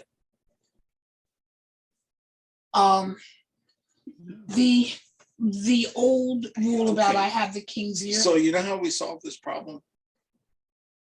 We need to pull the Army field manual I wasn't thinking Army, but or the Marine okay, Corps field manual. It's exactly the fucking same. because I was going back to Royal Protocol.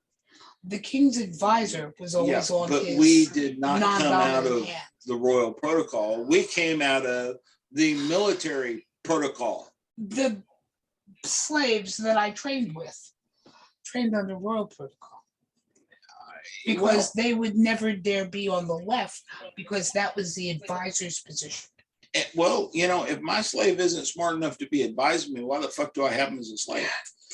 Different issue. I'm not going to disagree with that. The protector's place Well, I've got wasn't mine. protecting the weapon, it was protecting the hand, because the hand didn't always need the weapon. Yeah, and see, for us, for those of us that are trained to kill things, Yes, we always want the weapon protected yes. because we can get to the weapon. Officers carry their swords on their left, Left. right Hand hand. weapons stay out of the swing. Okay, Whereas if you are not carrying the weapon, if I'm carrying a pistol it is protecting on that right and I'm hand. right-handed, it's going to be on my On your right right side, side. which is where my subordinate needs to be. In the manual. See, for us, it was protecting the hand, Yeah. not the weapon. Yeah, it's protecting my access to the weapon because my job is to kill shit.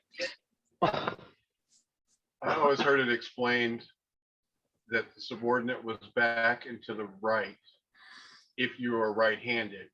Yeah. If, for instance, you were drawing a sword, the quadrant that you are most vulnerable from is One the back right quadrant, because you've got here, here, and here covered. Getting back here is a problem, and that's where you put the subordinate. You know, the interesting thing is I could be confused too because I haven't read the fucking field manual all forever. I don't have one of those, sir. Service ed. We do have service etiquette, but I'm not sure that's in there. Actually, it is. It may very well be, especially for the advisor, because the advisor was on the left. I have the king's ear. Yeah. That was the left side Well, because his protector was, I really want governing people in my his- service to be smart enough to be my advisors as well. but so- they served different. Your advisor was with you and your protector was with you. Those were the two people who were always on the left and the right. Whereas the guardian, the counselor, was What by the king's left service? shoulder. Service Naval. etiquette. Whereas okay, the advisor could see it. From which branch? I believe it's it's mid-50s for the Naval Academy service etiquette. 58 Fuck for that. Navy. I'm not listening to anything goddamn school yet. I Dude, Navy brat. Back it up a little bit. I love my Marines. We can love each other. It's okay. I'm sorry. You know, the Navy's job was to get me to where I could do my job. And all of And to get you my, home. my one Navy You know, boy. and said if you the same want to thing. That's remind illegal. me that the Marine Corps is a department of the Navy, I would be more than happy to remind you it's the men's department. Ow! Ooh! Ooh! I don't actually have a problem with that. I didn't get along with my dad. So it's okay.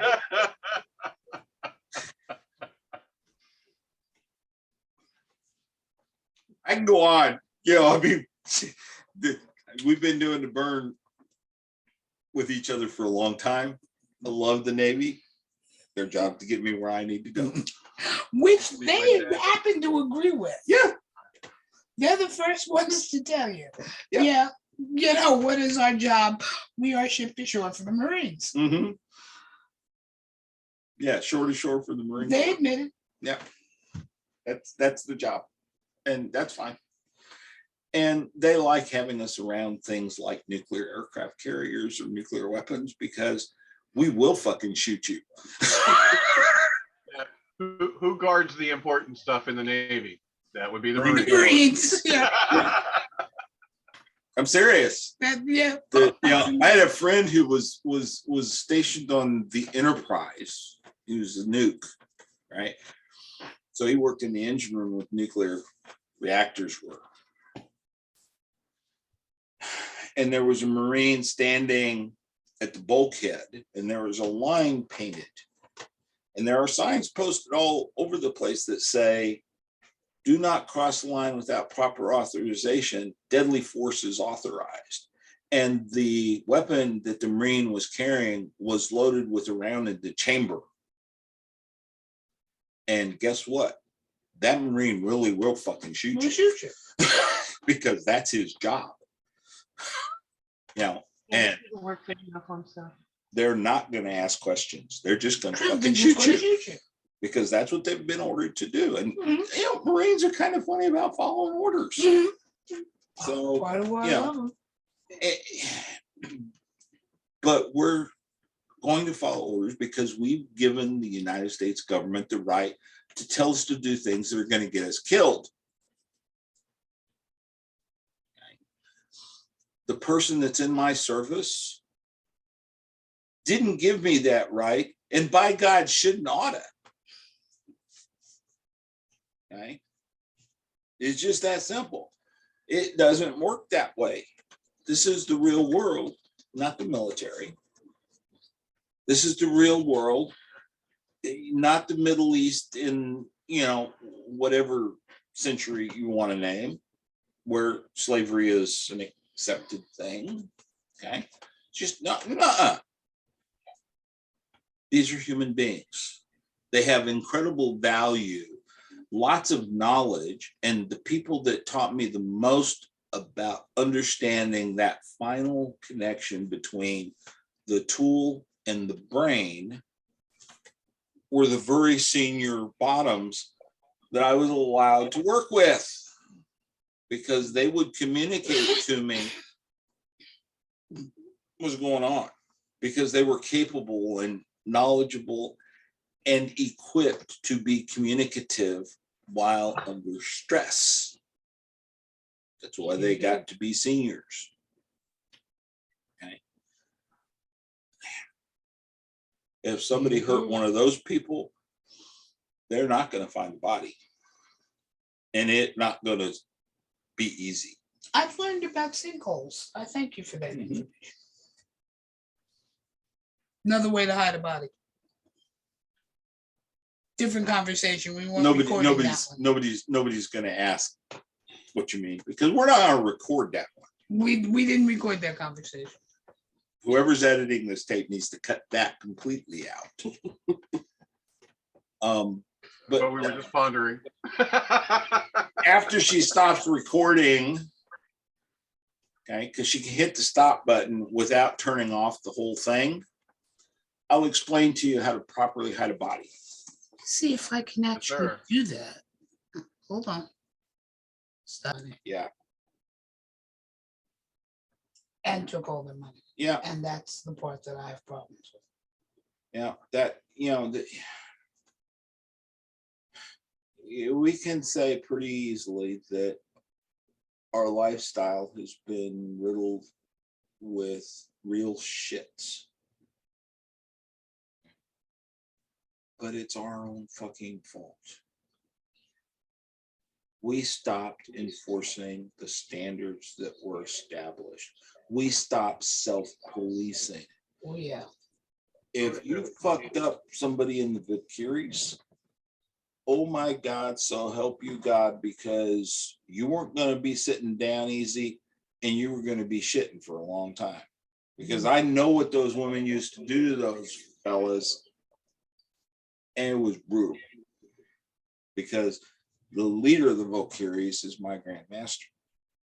One of the things that I watched in the New York area, Or should I say the former leader of the Vicaries. in terms of safety. And I used to joke about the fact that I felt safer bare-ass naked at Hellfire than I did about 4 blocks down the street in the 19th precinct. Mm-hmm. Because I knew at Hellfire, nothing was going to happen.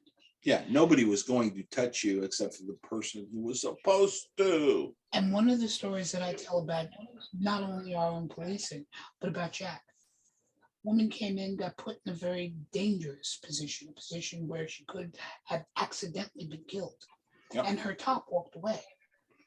Jack looked, pulled up a chair, not quite as far as I am from you, and sat there and watched her made sure that everything was fine. She was in an arm binder on ballerina toes with her leash thrown over a pipe. What? So he watched, but it felt like forever because all of the women were behind Jack. It felt like forever. It probably wasn't more than a minute or two. He took her down, had one of us go get a chair. He sat her down, take care of her. He, Lenny Waller, and a man named George Vangen. And I don't know if you remember the old Hellfire Club and the layout of it. I don't think I was ever there.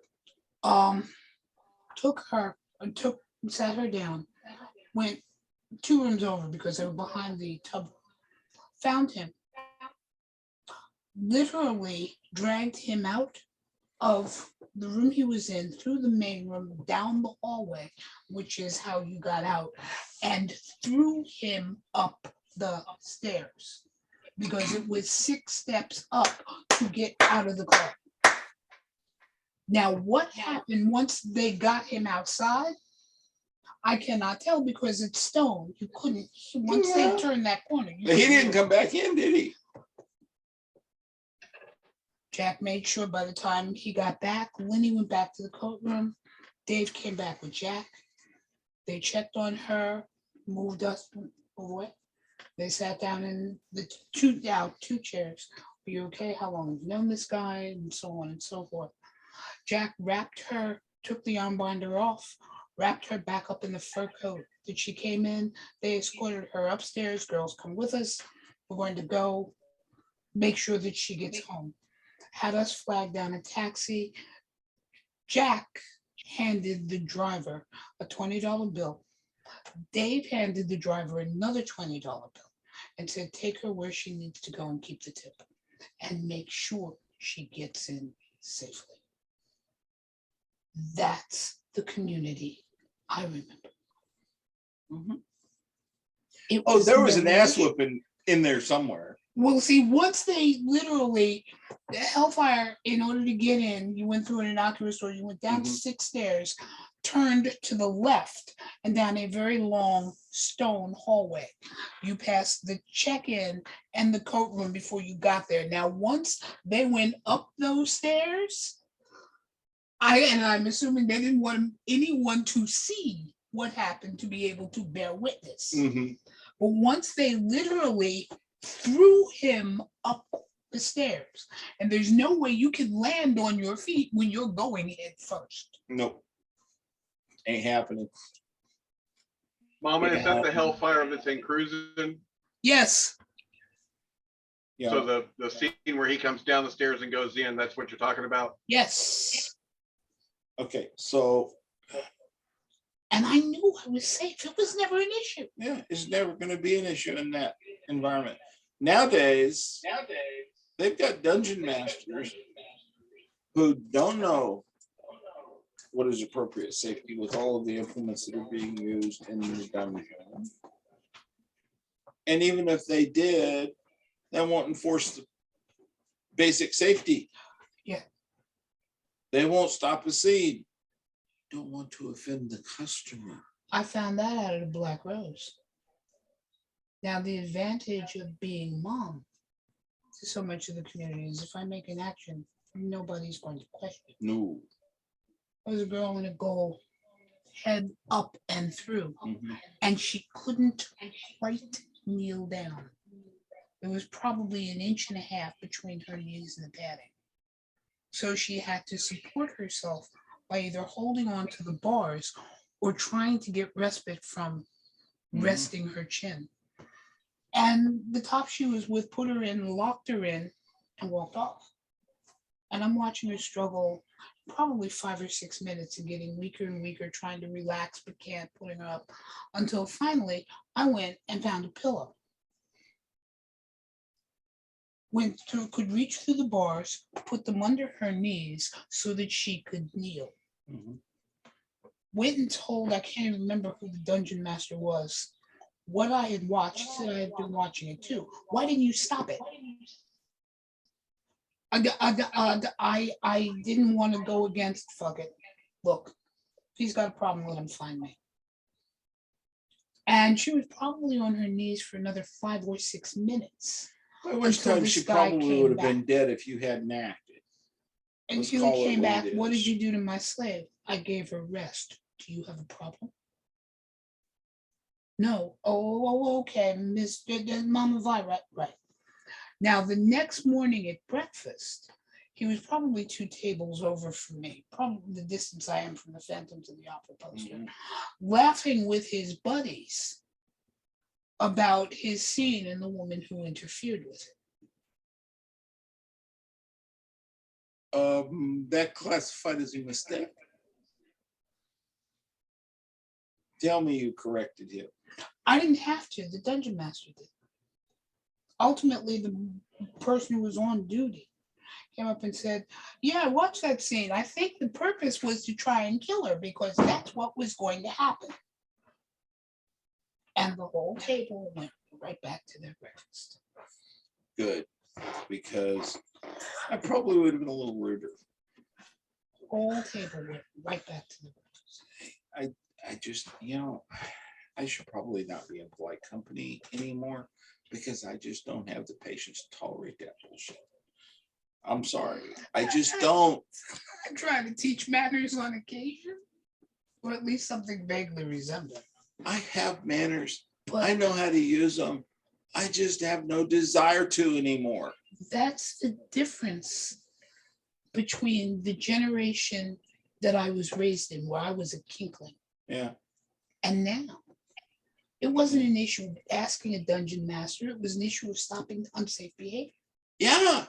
And everybody in the fucking dungeon has that responsibility. Or did when I was coming up. That's the way I was taught.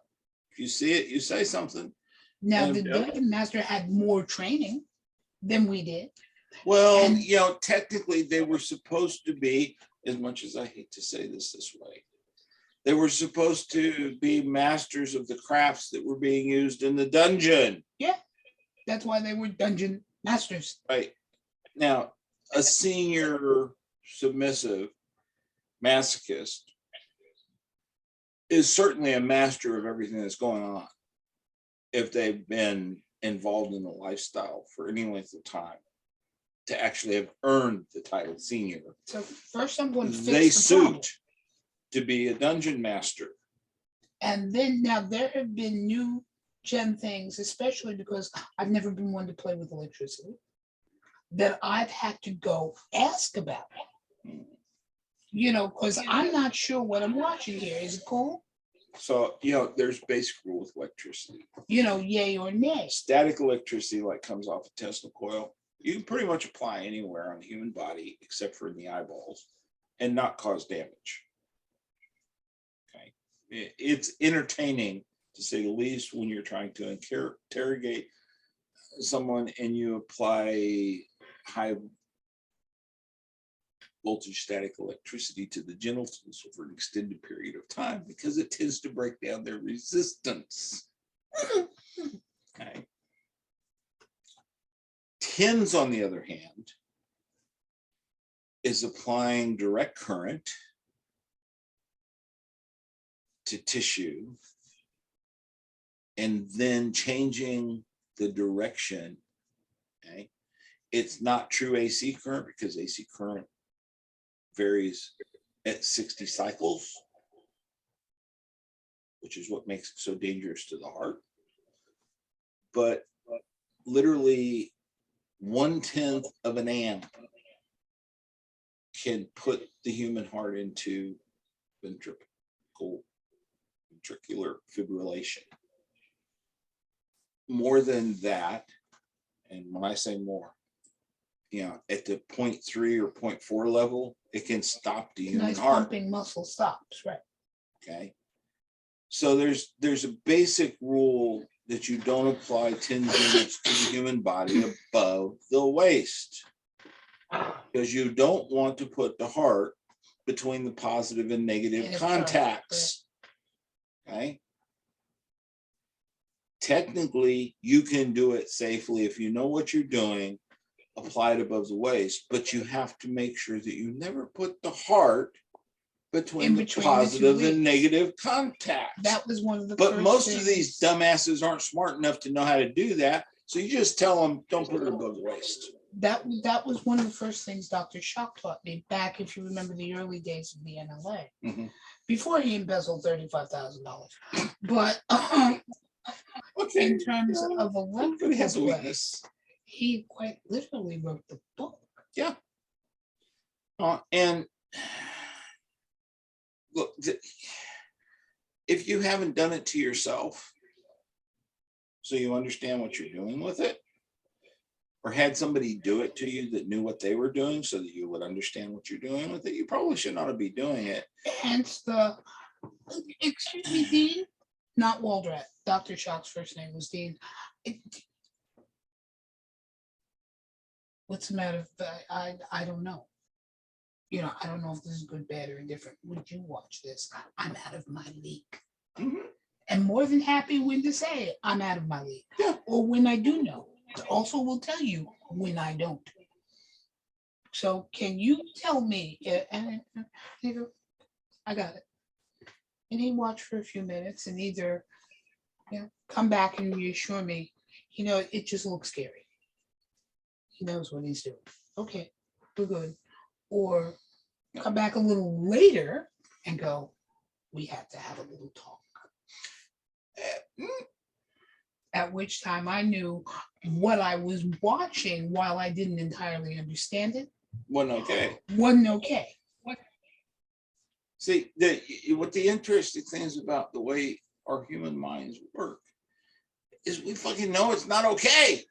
And I didn't know why it wasn't, or I wasn't sure. You don't have to know why. I didn't know why. So I went and got somebody who did know. Yeah, see, and my response is if that person hadn't been there, what you needed to do was say, hold it, time out.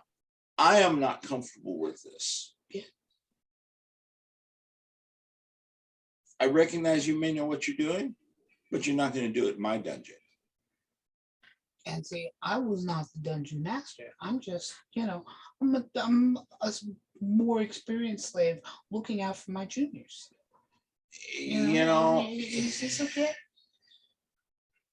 I'm never going to argue with a slave who feels driven to speak up because most of them won't until they feel like they absolutely have to, and they're willing to take whatever the consequences are.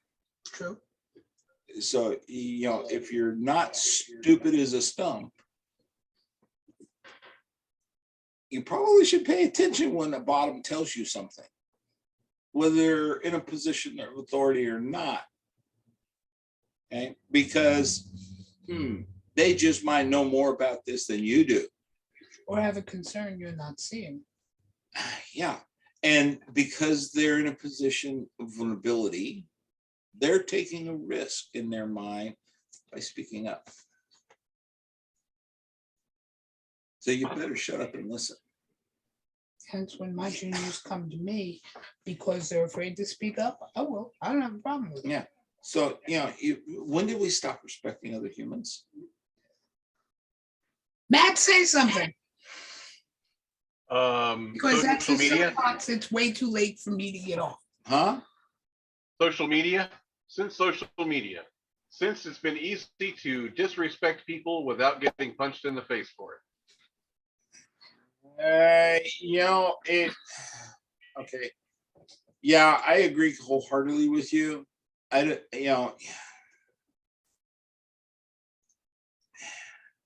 Since you could be anything you wanted to be, hiding behind an identity that nobody can bust. Oh, no. Au contraire.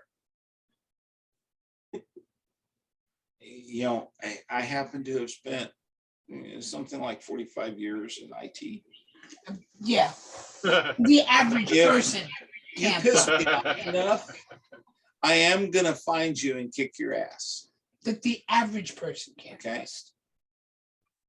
The average person can't. My problem is, when did it become okay to be that kind of offensive human being? When Because the worst that son of a places bitch. in your mind can be realized with no filters because nobody's going to find you. Therefore, there is no consequence. Yeah, and except that now they're trying to do it to me face to face, and I'm gonna take them out. Please do. Now Yep. we've gotten so emboldened, we don't care anymore. Yeah, and if you don't care about how you're treating me, why should I care about how I treat you when I dump your body in a fucking sinkhole? The point that you made earlier about younger generations not knowing how to have social interaction, Yeah, that applies as well. well,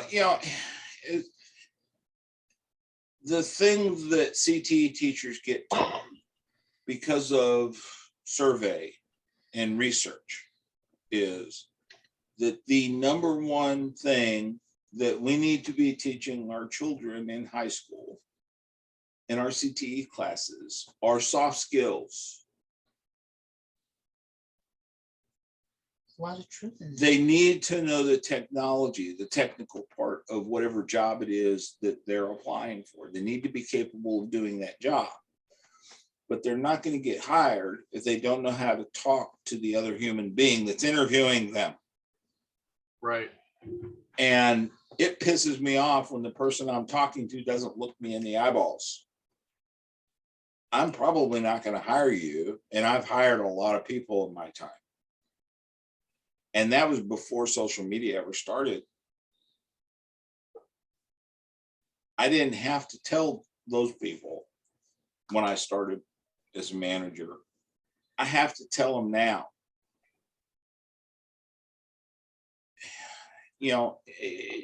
To me, it's a pain in the ass to have to tell people, put down your fucking phone and talk to me. Right. Okay. But if I don't say it to them often enough for them to actually get the message that it's rude to be looking at your phone and talking to me, it's what am I going to perpetuate my own misery? No fucking way. I'm not going to, because I'm not a masochist. Okay. So I will say, put down your fucking phone and talk to me. It's a rule I insisted on for our slash meetings. No phones. When the meeting starts, the phones go away. There's only one human being on the planet that I will pick up the phone for when And you the married phone her. rings, and I married her. Mhm. Okay. So when she calls, especially if I'm working, I know it must be important because she knows what my schedule is. Okay. I will look to see who it is. I have no fucking obligation to answer your phone call just because you dialed my phone number. Leave a goddamn message. Don't send me a fucking text message and ask me to call you. Ain't gonna happen. I don't do text. Can I? Yes. Do I choose to? No. You want to talk to me, you can have a fucking conversation with me. I'm not going to text back and forth with you. Too much effort. Sorry. Ain't happening. Do you ever want to know what I was going to sound like in 20 years? Mama, it's Late. We're bedtime all here. going to bed. I've got a long day tomorrow. I want to say thank you very much for the invitation, sir. It was an absolute pleasure to meet you. Nice to meet you. And could we, And you Mama, too, can we Sean. arrange to have those conversations we talked about earlier? We can grab it. Yeah. I am in the middle of trying to write my master's thesis, so I'm a little bit busy. But Yeah. with a little bit of notice, Bingo. I can schedule it. Well, with Mama, there's got to be a lot of notice. Have you So seen her schedule? But I'm thinking Master Ron and that wonderful group in where are those guys? Are you in Kentucky or Tennessee? I can never remember. You're in Tennessee, Tennessee. You in Knoxville? just east of Knoxville. Okay. I heard you say Tennessee earlier. Yeah, Did you I- used to be home I'm about 60 miles south of Nashville. currently, Yes, that's where I live. 60 miles south of Nashville. Yeah, I'm actually in Vi's house right now. Right. Trust me. We recognize it. Background. No, Yeah. I'm trying to pick the town. Westchester, Tullahoma, In toward the Linville. Georgia border. I'm in Linville. Linville. Okay. Yeah. Well, we're actually not that far apart. About 5 hours, 4 About hours. 3.5 hours Yep. or something like that. You know, He What do you- drives all day for a living, so 3.5 hours is a cakewalk. Where? When are you heading home? tomorrow, Late morning, early afternoon. yeah, early afternoon. You know, I'm sure Vi has a couple more conversation he wants to have with me. Minimum one. Because I'm still going to ask him about 50 Shades of, never mind. 50 You Shades know, of Grey. 50 Shades of it's- Grey. 50 It's Shades of Grey. fun, one-handed fantasy literature. Now, in terms of Okay. its repercussions and how very different that book was from the Beauty series 20 years earlier. Yeah, Well, that's true. frankly, I think it probably was more dangerous than the Beauty series. Don't, we're going to have this one tomorrow over a nice cup of coffee, and then I will take you to my favorite breakfast place for a late breakfast before you get on the road. Okay.